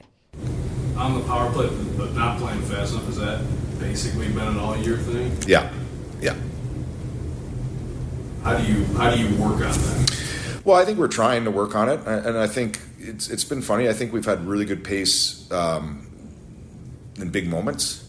The Vegas game and some of those games come to mind where we need a goal and we got some really good urgency. And there's games that we just we get slow for some reason, and it's been a constant discussion. Move pieces in and out a little bit. It's just not flowing all that well right now, and for a big chunk of the year. And it has. It hasn't been great all year. And there have been flashes. There have been games where special teams absolutely have been an advantage for the Predators. And I think you can step away from that game and feel encouraged of how they looked 5-on-5. But if they have a power play night like they had last night where it really killed them, like that could rear its ugly head in the playoffs as well. And in the playoffs, you don't get very many opportunities to have just, a tough night on the power play where it doesn't create momentum and you're not creating goals out of it. So it's one thing to look at the game last night and be encouraged for how they played, discouraged with the power play unit, but looking ahead to the playoffs, it's concerning if you have a night power play wise like you had last night. Yeah, I think so to a degree. It all depends on your perspective. Andrew Burnett's new. He runs the power play. Yeah. Right? He's the guy in charge of the power play. So he has high expectations for what it should be. I do think, and he said it, they have scored some big, clutch power play goals over the course of the year. Anybody who watched this team, and Andrew Burnett did not, right? Andrew Burnett did not watch last year's team. Last year's team could not get that clutch power play goal. Yeah. So this power play has gone way past what last year's power play was, right? So I feel good about that. They're still over 20% on the year. That's kind of if you're 20%, that's doable, right? That's okay. That's adequate. Even though you're shooting for something higher that can be more of a force, right? Where you're striking fear into the opposition. We're like, oh man. Just like when Edmonton or Colorado, one of those teams goes on the power play, you're like, uh-oh, we're in trouble. That is a mental thing, and it has you maybe playing more cautiously on defense because you don't want to take that penalty. If you are playing against a power play that you don't see as a threat, you're going to be aggressive on defense, and you're going to say, oh, if I get called for a hook here, no big deal. We'll just kill it off. Right. So I think that's where Andrew Burnett wants to see another gear. Barry Trotz has said that. He said it with Jared, I think, not just yesterday but the week before. Like, I'd just like to see a little higher level of power play. But the thing he said that caught my attention was like a little more urgency, zip, a little more pizzazz, move it quicker, play as fast as you do on the power play as you do at 5-on-5, and maybe you'll see better results. And I'm glad that you brought up Barry, because Barry Trotz was on Stillman and Company yesterday. A message for all of the worry-wart Willies out there that were worry-warting before the game last night, and I know are probably worry-warting after the game last night, after the loss last night. What Barry Trotz had to say about that. Is Barry Trotz worried? We'll get into that coming up next. And hey, Preds fans, don't miss tonight's Smashville live show at Brewhouse South in Cool Springs at 6 p.m. See your Predators star players up close and personal, plus get autographs and pictures. This week's Preds special guests are Spencer Stastny and Mark Jankowski. Smashville Live is brought to you by the Black Abbey Brewing Company and ESPN Bet Sportsbook.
Caroline, Willy, D-Mase. Hey, score big this spring with Lee Company and the Nashville Predators in the 10K Power Play giveaway.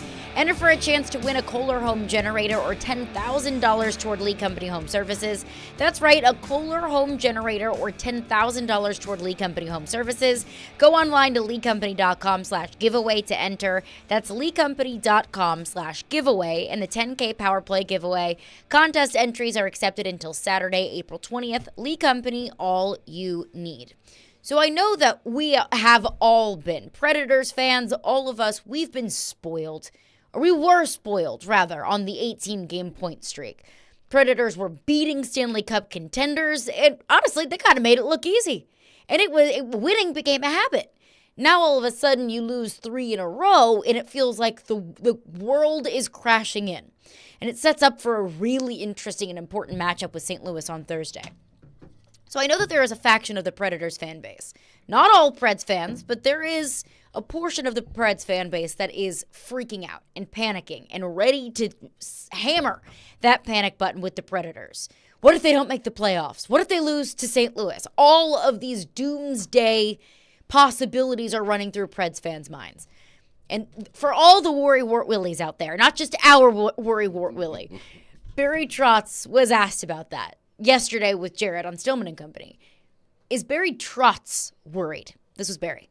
Are you worried?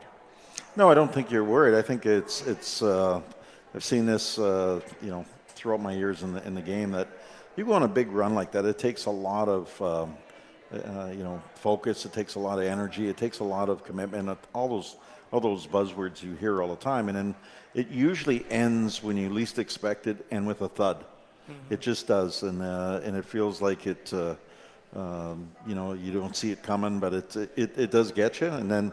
It usually is I always call it a grieving moment because something ends that was very positive, and then you've sort of got to crawl out of that. And I thought our 5-on-5 game in Colorado was really, I thought, pretty good against a very good team in a very difficult arena to win hockey games at that altitude all the time. So I thought we were really in a good place, and then obviously a couple things happened. Obviously, we took a penalty.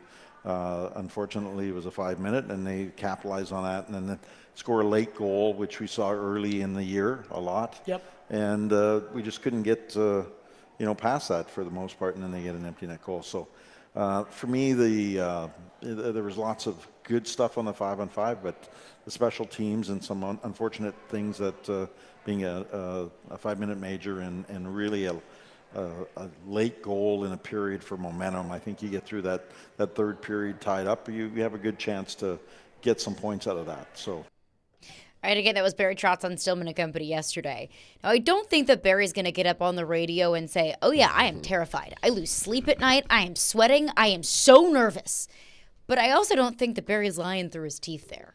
And I have to say that I agree that, look, you go on a run like that, you're going to lose some toward the end of the season. Just continue to play your game. Play the best that you can. You're going to pick up a couple of points here and there. You'd like things to not be unnecessarily interesting or uncomfortable. But you heard it from the horse's mouth. Barry Trotz is not worried. Yeah, I think it's time, really, to hit the reset button going into this game on Thursday. This is maybe how I mentally go through the process here, because everybody's got their own process, whether you are driven by getting worried or driven by just staying confident no matter what, or trying to stay even-keeled, as hard as that might be. But Barry Trotz talked about a lot of things that maybe during the streak weren't happening, that all of a sudden these last 3 games, they got burned a couple of times. So their flaws showed up. He mentioned giving up the late goal in the period, that Yakov Trenin, a huge goal in the game in Colorado. And he said that, that was happening to us early in the season, or when we struggled, that happened a couple of times. Now, all of a sudden, that wasn't happening at all during the streak. Then all of a sudden it does. The power play has a dip. You give up some. These guys, they're not perfect, right? It's not a perfect team by any stretch. They're human. But what I would say is, okay, let's hit the reset button. This is Coach Willy, and this is my speech to the team if I'm Coach Willy today. going into this game Thursday. You can let all the pressure and the worry, you've lost 3 in a row, oh my gosh, what happens if the Blues win, all of this stuff, and you can build a lot of anxiety. You can have a lot of worrywart Willy in there. So Coach Willy's talking to worrywart Willy. If you told me with 7 games to go in the season, before the season started, right, with no expectations, what's this team? I don't know. If you told me they would have 90 points with 7 games left and be in the position they are, you'd snap it up in a heartbeat, right? You'd snap it up. It's like, man, sign me up. Sign me up. So I think that's the reset. And Luke Shen said it. He goes, a little adversity at this point probably isn't the worst thing because we were sailing along. Everything was falling into place, and you get happy. And then it ends with a thud, as you heard Barry say, and you got to kind of gear yourself up. You got to harden yourself back up. And they still have time to do that. But, look, we all would have been amazed if in a crystal ball before the season started, like, this team is going to have 90 points. They're going to be in wild card 1 position with 7 games left. We would have said, that's incredible. Yeah, sign me up for that. I wouldn't have seen that coming. Yeah, sign me up, considering where we thought this team probably would be at this juncture of the season. And many predicted them not to be a playoff team. So if you tell me, hey, 90 points, you're in the first wild card position, I sign up for it. But what Barry said, I think rings true. Whether it's an NHL season, an NBA season, or NFL season, MLB season, when you go on these long runs and they're successful, it does take a toll on you because each and every night you got to come in. And for, a sport like hockey, it's even more than that because it's every other night. You got to get back ramped up again after a travel, come home, go to another place, but you got to find that energy to play at the level or exceed that level the next game. And for 18 games or for a month and a half, they found it. And then all of a sudden, they hit this thud, boom.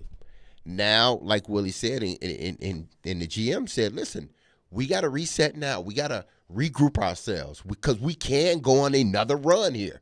We just got to reset and get everything back in order. Because I think that last night's game, even though it was a loss, it showed that after getting beat the way they did against Colorado, they can come back and regroup. That was a hard-fought game yesterday, but for 2.5 periods, it was like you could say Nashville had the advantage at times, and then Boston had the advantage at times. I don't think it was a situation where Boston came in and just dominated them. If you looked at the score, you would think that. But if you actually watched the game, you would think you were like, the score is not indicative of how that game went. Yeah, I think maybe the silver lining also can be they're not going to be able to just coast into the playoffs, which, if St. Louis had the wheels fall off, to their credit, they're 8-2-1. When there have been times where everybody's saying, Blues, I just don't think they're good enough. They're not good enough. The Blues have kept themselves in this thing because they have played really well over the last few weeks. It's not like they added a bunch at the deadline. They just kind of stood pat, and they're like, we're kind of playing the long game here. We've got some salary cap stuff, but they're staying in the race to their credit. And that is forcing the Predators to earn their way in. They're going to have to keep pushing. They got to keep getting some success to get in. That might bode well if they do cross the finish line and get into the playoffs, rather than if for 2 weeks you're in and you're just looking around going, it doesn't really matter if we win or lose. You can lose that edge. Yeah. Right now they're going to have to keep playing with that edge and overcome this little bump in the road. That might help them in the playoffs. I think they're going to have to play tomorrow with an edge of our season is on the line. Oh, Even though it's not necessarily, like mathematically it's not on the line. Like if you lose this game tomorrow against St. Louis, absolutely it makes things more interesting. But it's not like you drop out of the playoffs.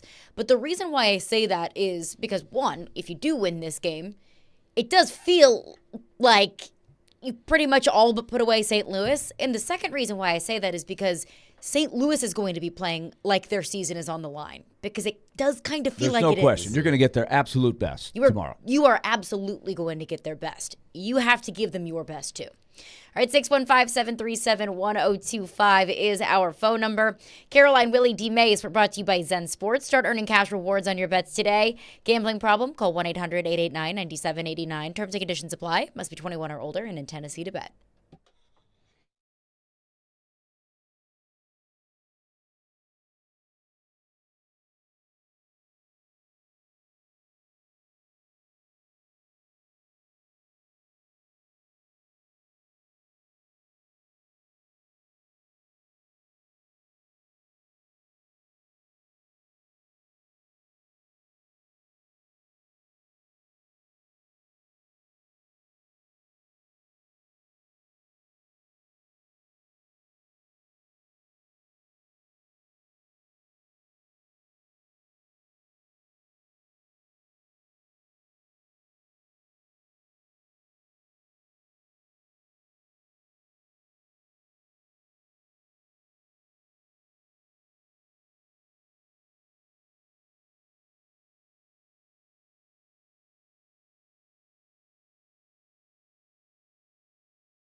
Caroline, Willy, D-Mase, 102.5, 106.3, The Game and The Game Nashville app. We are streaming live on Twitch, Twitter, YouTube, and Facebook Live every single day.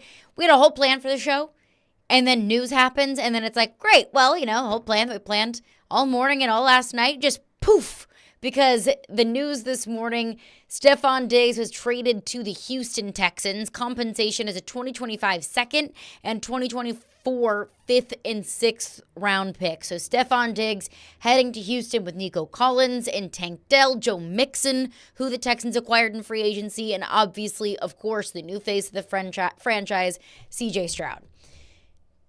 Is there a downside to this move for the Texans? Frankly, like, you're giving up very little draft compensation. Of course, a second round pick next year, second round pick isn't nothing, but it's also not something that you have to worry about until next year. The money is the money. Yes. Absolutely. But they've got CJ Stroud. The Texans have CJ Stroud on his rookie deal. This is a go for it move, I believe, for the Houston Texans. But if Stefon Diggs, let's say, has, a 700-yard season, maybe his worst season since he got to Buffalo, whatever it might be, the Texans still have Nico Collins and Tank Dell, and I don't know the John Mechie situation, but he still is under contract with the Houston Texans. So it's not like they're putting all of their eggs into the Stefon Diggs basket. It just gives them another weapon. That's all it does. It's not like they are like this move. The wide receiver room hinges on whether Stefon Diggs is the same Stefon Diggs he has been with the Buffalo Bills and even the Minnesota Vikings, or if he's an aging receiver. In this case, I don't think the Houston Texans did that. I don't think they believe that he makes or break this room. He helps. He adds. He's an add-on to a young, good team. But here's the good part for Houston Texan fans. The bad part for Titan fans, if the Titans don't get it right with their quarterback this year, if they don't see, the progression they need to see, is that even with Houston, they got this now it's 3-year window. They got this 3-year window to build this team to win a championship. Because after 3 years or after 4 years, they got to pay their quarterback. 4 to 5 years. In the next 4 to 5 years, they got to pay their quarterback. So that puts them in a great window to add all these pieces that they need to add, regardless of how much they get. They got to pay them. They add them, try to win the Super Bowl. But then here's the bad part for the Titans. If they don't figure it out with their quarterback, if Will doesn't show that he is the guy, is that Houston can reset. Once they pay their quarterback, they can reset and still be a good team. Why? Because they got their quarterback. He's the one guy that sort of balances everything out for them. So the Titans, we need to hope that Will Levis hits this season, meaning he shows the progression. He doesn't need to be an all-pro. He doesn't need to be an elite quarterback, even though I would love for that to be the case. But he needs to show that he's progressing as a quarterback, because if he doesn't, like I said an hour ago, now that puts you back even another year, possibly even 2, because you got to restart again. Because not only are you not getting great quarterback play, you also have to go back and basically restart from the beginning. Absolutely. But D-Base, you bring up, if the Texans are getting the Stefon Diggs that he was in Buffalo, I think if you're the Texans, you hope that you're getting that on the field. But this is the downside that I see, is what if the Texans get the Stefon Diggs off the field? Because Stefon Diggs, we talked about it earlier, Stefon Diggs was a problem. Stefon Diggs created drama in the locker room. He was very obviously and visibly upset, throwing his helmet on the sidelines after games. Social media has become like his go-to place. We've always complained about it with A.J. Brown. Like Adam Schefter tweeted this screenshot out, and this was last night. RG3 tweeted out a podcast. The headline is Stefon Diggs essential to Josh Allen's success? Someone else responds, says, does Josh Allen benefit from having a top-tier receiver? Yes. Is he essential to his success? No. Stefon Diggs replied, you sure? And that's just one of many examples of Stephon Diggs going to social media, being very outwardly upset with his team, causing friction and drama within a locker room. It happened in Minnesota. It happened in Buffalo. That's the downside that I see. I think that Stephon Diggs is probably a good person, but I don't know how good he is for a locker room. Well, I mean, I think Stephon took the question personal, but it wasn't meant to be personal. When they say, listen, I know that the person that benefited more from Stephon Diggs was Josh Allen. But we're not asking the question a past tense. We're asking it in the future, like, is he essential? He's not essential. Stephon Diggs, isn't. But you got to get another receiver. You have to get another playmaker. The playmaker is essential for him, not necessarily the player's name. You can be anybody, but you got to be a playmaker. So Stephon took it as a dig, no pun intended, but it took it as a dig to him. Mm-hmm. And it really wasn't a dig to him. It's, hey, listen, it's moving forward. Is he essential for Josh Allen, or was he essential for Josh Allen? Well, you're gone now. The question is, can they find another person that can pick up where you left off, or can eventually be the guy that you were for Josh Allen? Do you think Stephon Diggs is bad for a locker room? I can't say that he's bad for a locker room. I mean, other than, and we understand it started happening once they started losing. Once they started losing some games here and there. It's not that he's bad for a locker room, because I don't think Stephon Diggs is bad for a locker room.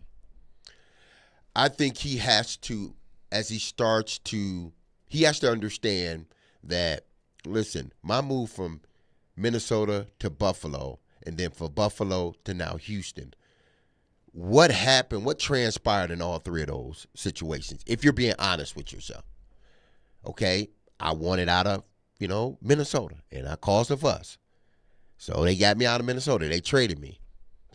I caused a fuss here. I'm a damn good player, but I caused a fuss on the field when I didn't get the ball. All right. Now you go to your new spot. C.J. Stroud is not going to allow him to do that.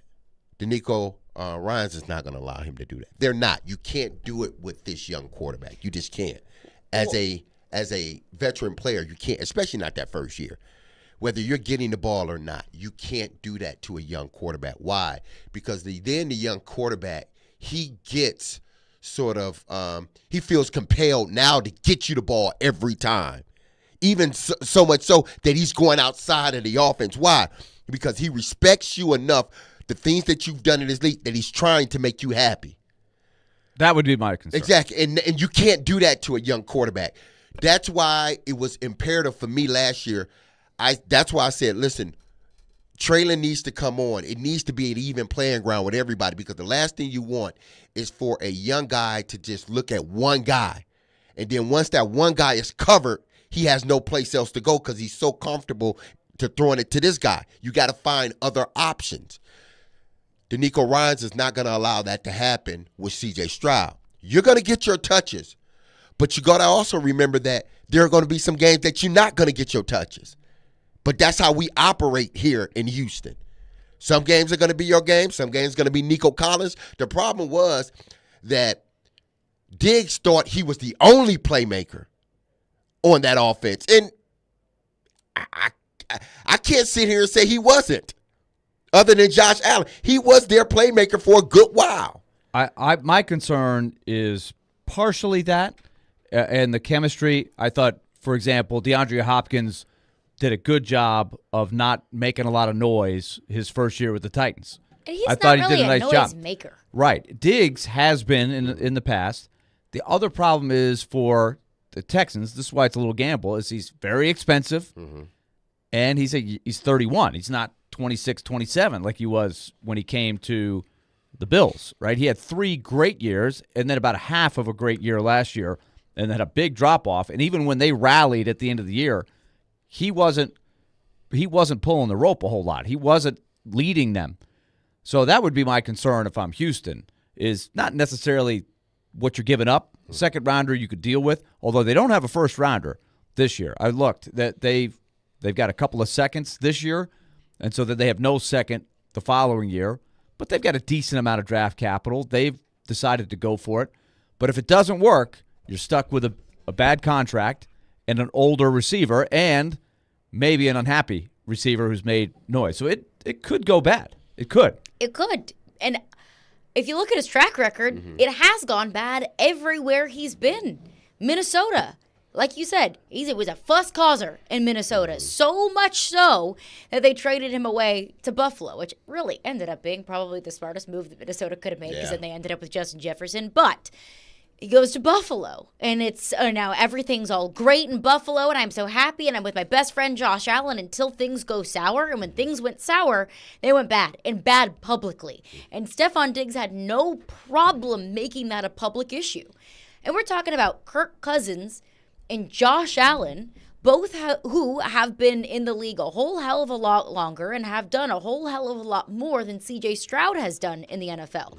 And look, that's no disrespect to C.J. Stroud. Oh, of course Look, it's your second year in the league. And I think that C.J. Stroud is going to be great. And I'm terrified for what C.J. Stroud will do in the AFC South. But also, who's to say that Stephon Diggs doesn't come into that locker room and say, I'm the boss? This is only your second year. I've been around. I've done this. I've made plays. I don't know. And maybe it works out. But at least Stephon Diggs' track record would show me that after a couple of years, things are going to go stale and things are going to go sour. Well, this may have, and hopefully this is the way he's approaching this, because he's closer to the retirement than not. And this may be his last best shot to make it to a Super Bowl, because the quarterback's young. The best defensive player is young head coach.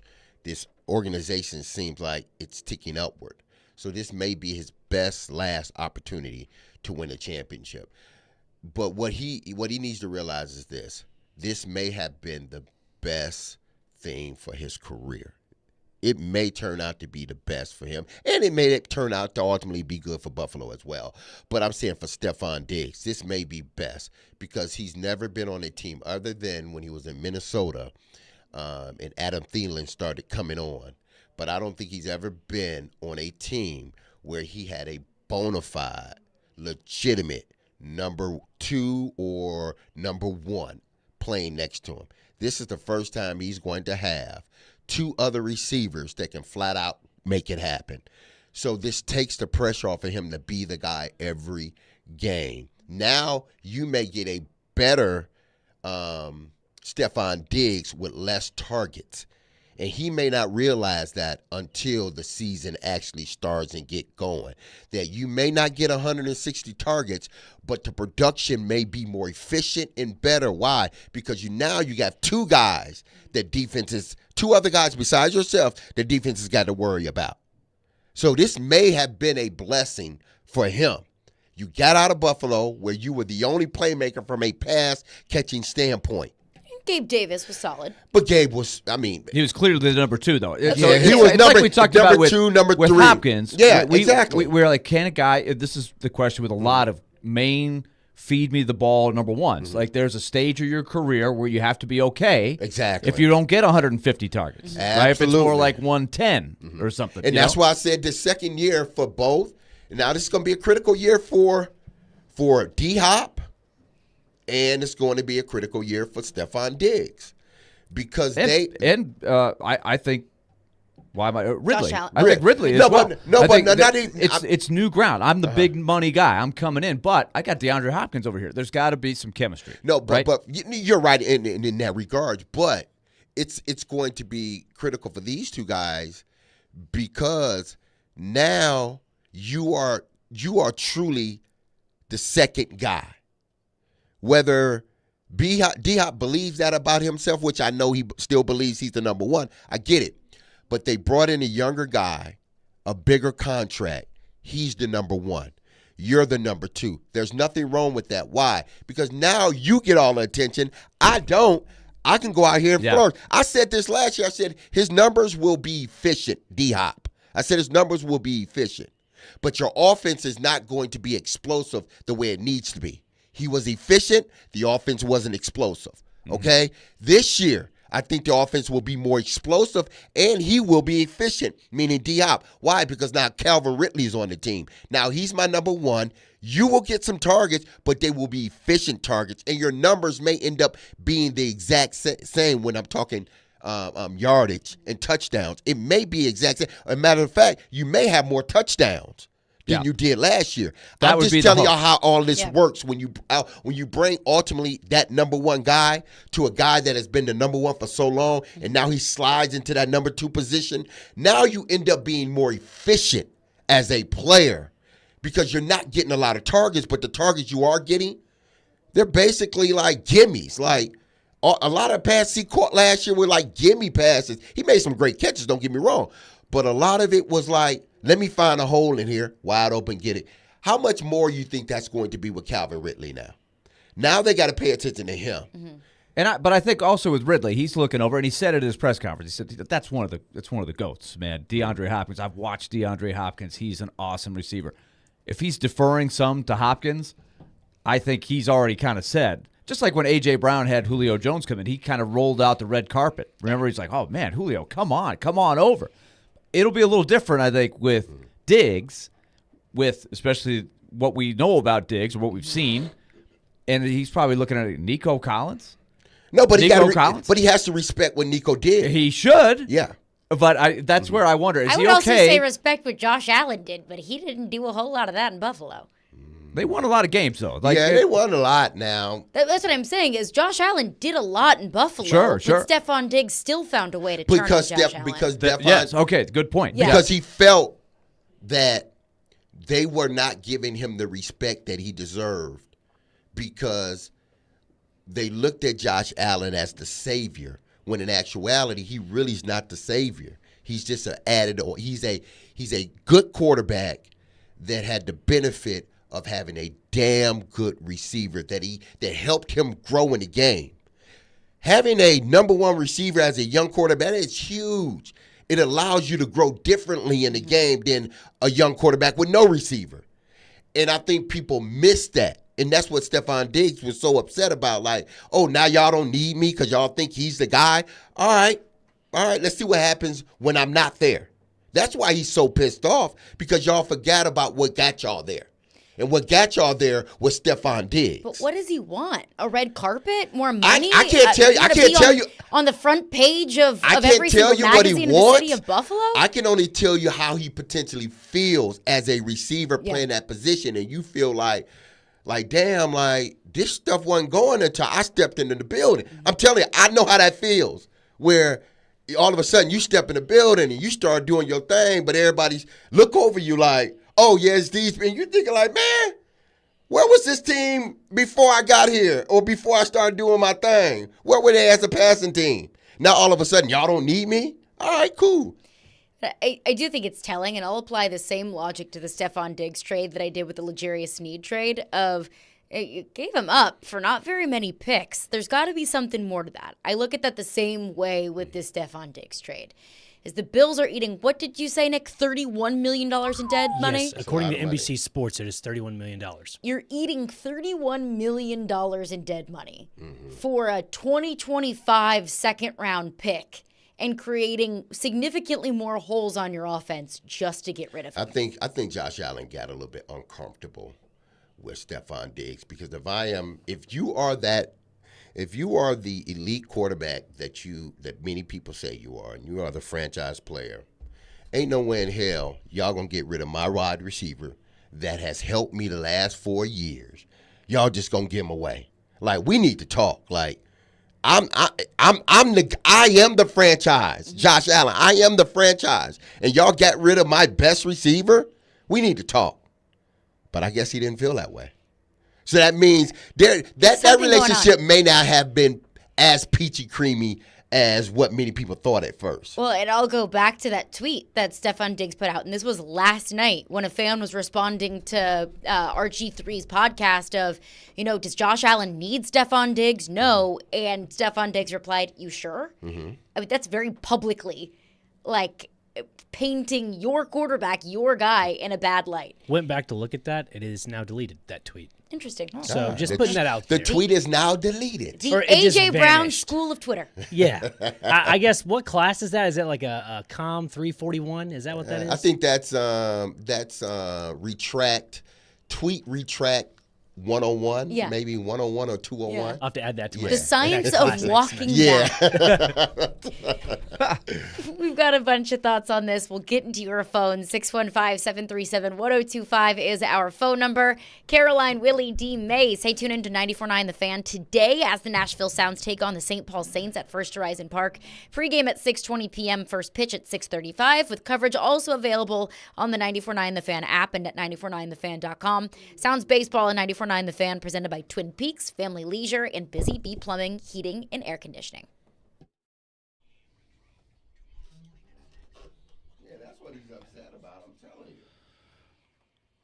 Okay, let's quickly talk lead company. 615-567-1000. Big sponsor of the Nashville Predators. If you're going down to Smashville tomorrow, and I highly recommend you do, it's a big, big game, biggest game of the regular season yet, against the St. Louis Blues. Check out the lead company display. You'll see it all around Smashville. And also, you'll hear them a lot when you're hearing our coverage of the Predators. They're a proud sponsor, have been for a long time. They also can keep your home in tip-top shape. Now, we're in that weather pattern where all of a sudden you went from running the air conditioner to maybe kicking on the heat last night. So that is going to happen. And it's a good reminder that this is the time of the year to make sure your processes at home are running properly. I'm talking about your air conditioning system, your heating unit, your plumbing system, your electric system. That's where the home maintenance plan from Lee Company works very well. Also, general maintenance. Just have a problem you need fixed. You're not a handyman. I'm certainly not a handyman. You've got that number top of mind, or make an online appointment at leecompany.com. The phone number, once again, 615-567-1000 or leecompany.com. Lee Company, proud sponsor, Nashville Predators.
Caroline, Willy, D-Mase, 102.5, 106.3, The Game and The Game Nashville app. We're broadcasting from the Busy Bee Plumbing, Heating, and Air Conditioning Game Nashville studios, home of the $99 yearly Beehive membership, where the buzz is always about great service. The big news of the day, the Buffalo Bills traded wide receiver Stephon Diggs to the Houston Texans for a 2025 second-round pick and 2024 fifth and sixth round picks. This is a go-for-it move. This is a we're in a Super Bowl window kind of move for the Houston Texans. But I do wonder, Stephon Diggs caused a fuss in Minnesota. He gets traded to Buffalo. Stephon Diggs causes a fuss in Buffalo. Is that going to become a problem for Houston? Want to get into our thoughts on this? Our phone lines are driven by WilsonCountyHyundai.com. 615-737-1025 is our phone number. Adam in Portland is on the line. What's up, Adam? Hey, Caroline, I hope it becomes a huge problem for Houston. I hope he is just like a horrible teammate. You know what's going to happen? He's going to go there, and they're probably going to win a Super Bowl in like 2 years because they're ready. I mean, I love Stroud. I hate him, but I love him at the same time. Like, I love him from a fan standpoint. I hate him from a AFC South standpoint. But I think Josh Allen is like the most wildly overrated player in history of the NFL. Like, just imagine he isn't so big. Imagine he isn't like he doesn't have that. I don't know. It's like Cam, man, except he's not as good as Cam was. It's just weird to me. He's more Tebow than he is Cam, and I say that with love. But like he needs this player. Do you say it with love? But just imagine, like before, we all remember him, like how far his ceiling was before he got Stephon Diggs, and now Stephon Diggs is gone again. So, and you take Gabe Davis, which I think is like a really underrated piece of this as well. Like I think he's going to struggle, man. I don't think they're going to make the playoffs. I think they're going to be a bad football team, and can't just get rid of all the pieces overnight and expect things to be the same. So I think they'll be bad. Thanks for your call, Adam. That is, I think, easy to feel today. And I would feel the same way of like, what in the world are the Bills going to do? That Josh Allen became Josh Allen after he got Stephon Diggs into the mix. But what if the Bills trade up from 28 to 5? And it's going to cost a lot, but what if? Man. And then they take Malik Neighbors. Do we feel different? I think you have to. Yeah, you have to, because you figure he would have, they would have positioned themselves to replace their number one receiver. Right now, this group is being led by Curtis Samuel. And no one mistakes Curtis Samuel for a number one or an elite receiver. He's more of a running back, receiver, kind of ish, gimmicky player. But he's not a as good good player. as Brandon Ayuk and that kind of hybrid player. Absolutely. He's a good player for what you want him to do, but he's not a guy that can move the needle for them. Who, Curtis Samuel? Mm-hmm. Hell no. Hell no. He's not. I mean, he's a good player, but he's not a one, nor is he a two. He's a guy that you add in that helps bolster an already really good receiving room. They don't have a really good receiving room right now. So basically, the addition of him, and you got to see when they added him while they had Stephon Diggs on the roster. Mm-hmm. Now you remove Stephon Diggs off the roster, and this is at best a C- room. Oh, at best. best. That's at best right now, considering, what the guys that are on that roster in that room have done in the NFL thus far. It's a C- at best. So, I don't know. I mean, Josh, I guess they'll figure it out. T's and P's Buffalo, yeah. to the Buffalo Bills. Bubba in Belmead is on the line. What's up, Bubba? Well, as a former ball boy for the Buffalo Bills, native and followed them from 1959 and on, I'll say this. Yeah, the C- is being, I think right now, is probably being kind, but and who knows what they have on in their mind. But the problem with Diggs is he just, I don't know how else to put it, but he's a too much of a disturber. Mm-hmm. I mean, he and that's the reason they're getting rid of him. And I get that from my friends up in Buffalo and a former guy that used to work for the Bills retired 2 years ago. So, he's one of those guys, and to some degree, I think excuse me, I'm trying to drive here at the same time, and I can't do both. It doesn't seem like. But Be careful out there. Yes, please. Yeah. Well, what Mase had said, I think there's a lot of truth to it.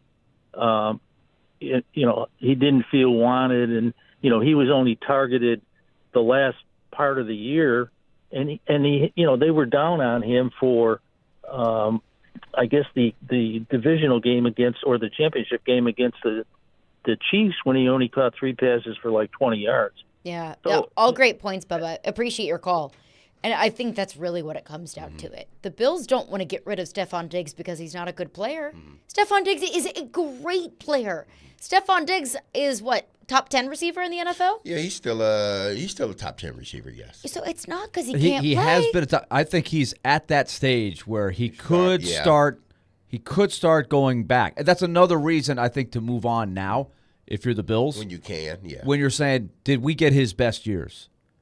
I think if you feel like the answer is yes, it would not surprise me at all if he bounces back and has a good year this year for Houston. Yeah. And then every year you're going to have to question, right? We did all summer long last year with DeAndre Hopkins, and he had a good year. He's no longer a top 10, right? No, yeah, he's no longer a top 10, obviously. Like Diggs was not a top 10 last year by definition. By the numbers he put up. Yeah. He was outside of the top 10. Still had pretty solid numbers when you look on the surface, but big difference first half to second half, and efficiency down from the first 3 years where he wasn't just top 10. He might have been top 5, top 2. Yeah.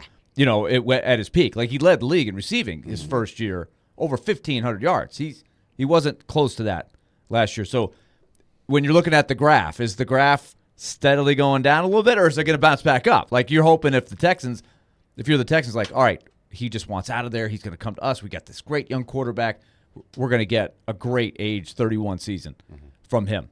But history shows it's not easy to all of a sudden bounce back and be better than you were last year. Well, at that age. Him going to Houston is, like I said, I think it's going to be better for him in the long run than not, because I think he's going to be more efficient. Now, because it's not relied solely on him. And I think you come in, you bring him in, and you say, listen, this is how we operate, And he has to understand the way you operated in Buffalo, you can't operate that way with this young quarterback.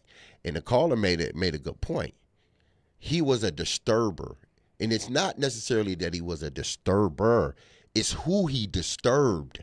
That's what it is. He disturbed the quarterback. The quarterback, I'm sure, started to feel a little bit uncomfortable. Like, not that he was scared or anything, but he just got like, why is he like, stop complaining? Like, you just made the quarterback feel a certain way. Like, I gotta always be paying attention to you because I don't want you to, get sideways. So I gotta always be paying attention to you as a quarterback, and I shouldn't have to do that.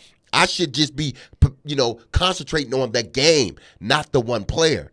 And Buffalo said, we can't have this. We can't do this. Like, you're making our quarterback uncomfortable. We need to get you out of here. That's why they got him out of here, because he's still a damn good player. You don't get rid of a damn good player just because he may, cause a fuss once or twice every now and then. No, you get rid of players because they're problems. Exactly. And I think he made a person uncomfortable. Not everybody. It was one person. And I believe it was the quarterback. Not to say that I think, Josh hates him or anything. I'm not saying that. I'm saying when you are in that position as a quarterback, you're the leader. You don't want to have to just worry about all the time, like, man, like, okay, if I don't throw him the ball, this time, or I don't throw him the ball this series, I got to go back to the sideline and hear him, moaning and crying about not getting the ball. I can't worry about that every series. I can see if it happens once every 5 or 6 games, 7 games like that. Okay, I get it. Competitive nature, I understand. But if it's happening all the time, even when we're winning, it makes me feel a certain way as a quarterback, and we can't have that. We have SportsCenter on, and they were just going through a reel of several different clips of Stephon Diggs yelling at Josh Allen, Stephon Diggs throwing his arms up at Josh Allen, Stephon Diggs doing something, and was very vocal or very animated on the sidelines directed toward Josh Allen. That's not a one-time thing. And that's what I'm saying. Yeah, It's yeah. not a one-time thing, and that's why they ultimately had to. They felt, and listen, we'll be better in the long run with him on another team. Our quarterback will feel a lot. He will feel like this is my team now. Like I'm the leader now, without having someone always, coming at him, and it's just it's a lot of stuff that goes on, and some people may think it's petty, but in the professional world, stuff like that ain't petty. When you're the Buffalo Bills and you have as much money invested into Josh Allen as Exactly. you have, if you got a problem with my quarterback, I got a problem with you. 615-737-1025 is the phone number. We'll get back into your thoughts on this. But coming up next, the ratings were released for the LSU-Iowa Elite Eight game. The most watched women's college basketball game of all time. In fact, the most watched college basketball game on ESPN, period. There's this newfound respect and popularity for women's college basketball. But now what comes next? Now that we're kind of moving out of this era of popular players and characters in women's college basketball into the next one. We'll get into that coming up next. We'll get into your thoughts as well. 615-737-1025. Caroline, Willy, D-Mase, 1025, 1063 The Game.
Yeah, you're playing for a little more with a Final Four on the line, but to me, like, I'm not thinking like, oh my God, there's 15 million people at home watching this game right now. Like, no, like that's not what's happening. It's like, what can I do for my team to help me win the game right now? All right, that was Caitlin Clark post-game after the Iowa Hawkeyes took down the LSU Tigers in the Elite Eight. 41 points from Caitlin Clark. 12.3 million viewers for that LSU Iowa Elite Eight game. That is the most viewership that an ESPN college basketball game has ever gotten. Men's, women's, period. That's the most for any women's college basketball game ever. That's more than every MLB game last season, every NHL game last season, every MLS game last season, every NBA game last season except for one, and every college football playoff regular season game last season except for one, and that one game was Michigan-Ohio State with a trip to the college football playoff on the line. What was the one NBA game? I'm trying to think off the top of my head. Question. What would that have been? Probably something LeBron. Did I miss that game? I hope I was. Yeah, I hope I was. I'm trying to figure out what it Apparently, was. I missed something big if I was didn't watch it that game. LeBron's Seriously. breaking the scoring record? I'm sure it wasn't that one. No, It had I to don't have think been so. something Probably a LeBron probably a big playoff game, right? But what big playoff game? Like everybody, Game 7 or everybody something. knew. Maybe it could have been. Well, Boston. Boston. Yeah, Boston made it to the finals last year, right? Yeah. I No, they believe it lost. said- They lost in the Eastern Conference Finals. Yeah. in Game 7. Yeah, you're right. They lost to Miami. Was it Miami? Yeah. Yeah. So then the Denver Nuggets beat Miami. So I don't even see that as being a big matchup that But somebody would beat. The point is, that was a massive Yes. audience, as we Massive. thought it would be. It was even Yeah. bigger than I thought. But it fell right on a Monday night. There weren't a whole lot of other games. There was the build-up. It was the perfect storm. I wonder what would top that. And it was worth it, though. It was it worth it. lived The up game to was the billing. worth it. Oh, it Yeah. was a tremendously entertaining game. I It think the only absolutely thing, delivered. the only game that probably would top that is Iowa versus South Carolina. Because South Carolina, if they would have made it that far, they would have been undefeated. They would be undefeated. You could have, and It they would beat them last be- year. Yeah. It would be a the rematch. championship game. Exactly. Absolutely. Because Iowa, UConn in the Final Four, Mm-hmm. NC State, South Carolina. I would say South Carolina, Iowa would probably beat Yeah, it. exactly. But you don't have the same kind of, drama and controversy that you had with Mm-hmm. Yeah, Angel because it Reese was and like Caitlin the Clark last rematch season. of the national championship game. I will say this, though. Don't you think, if it's South Carolina undefeated against Iowa, it's got a shot. Oh, it has totally. to break. It's got a Yeah, shot It does. in the Totally. finals. If It's a it's- rematch, and there was a lot of buzz over last year when they beat them, Totally. and they stopped an undefeated season. There was some spice to that one, too. It was a good one. I would say that would be the game. South Carolina, Iowa would be the game. That could top it. But I do wonder with what comes next for both the college game and now that Caitlin Clark is headed to the WNBA. Angel Reese announced today that she's declaring for the WNBA draft. In a sport like women's college basketball, where the next level, it's not nearly as popular as it is in the college level. I mean, we just talked about 12.5 million people watched an Elite Eight game. The average viewership for just an average regular season WNBA game is 500,000. And the viewership is much lower. Is Caitlin Clark and Angel Reese, does their popularity continue to grow at the next level? And does having those faces and those names and those brands in the WNBA, does that benefit the WNBA? Or will Angel Reese and Caitlin Clark just kind of be remembered as who they were at Iowa and LSU respectively, and their popularity just kind of plummets? And it's the same thing with the college level. Like, is the women's college basketball game, is it as popular next season without the characters of Caitlin Clark and Angel Reese than it was with it? I think it has the potential to, because you still have women superstar players that are going to be at the collegiate level, led by Juju Watkins. And then, the young lady out of LSU, Flage. Flage. So those two girls are going to be marquee players next year. They're going to be on every reel that's being played for women's college basketball. And then there's other girls that are out there. Paige Becker, is she coming out this year? Or is she coming back for another year? I believe she's coming back for another year. So then you have Paige Becker as well. So you have these three marquee players that are going to be plastered everywhere. So But they're not Caitlin Clark. They're not Caitlin Clark. But Caitlin Clark wasn't Caitlin Clark before Paige Beckers got hurt. You know, we wasn't talking about Caitlin Clark 2 years ago. That's why we can't just say, well, once Caitlin leaves and Angel Reese leaves, that it's going to lose its luster. No, I think collegiate women's basketball is doing it they're doing it the right way. They are getting these young players and they're hyping them up, and they deserve it, like the Juju Watkins and so forth, young lady out of LSU. They're pubbing them now. So when they are actually on that stage, once Caitlin's gone, once Angel Reese is gone, now these girls become marquee players and everybody knows their name. That's why I said you needed to watch this, the Elite Eights and the Final Fours, because these are the ladies you're going to be talking about next year. Yeah. That are going to be leading the honest, conference next year. I had not really watched Juju Watkins until the next game. I mean, just the other night. I stayed and watched the next game. I was flipping around, because that was a great game. Yeah. My gosh, and she is a unique player. I think to answer your question, Caroline, is we see in the men's game a lot dominant college players who, just because of the way their game is, don't dominate at the highest level.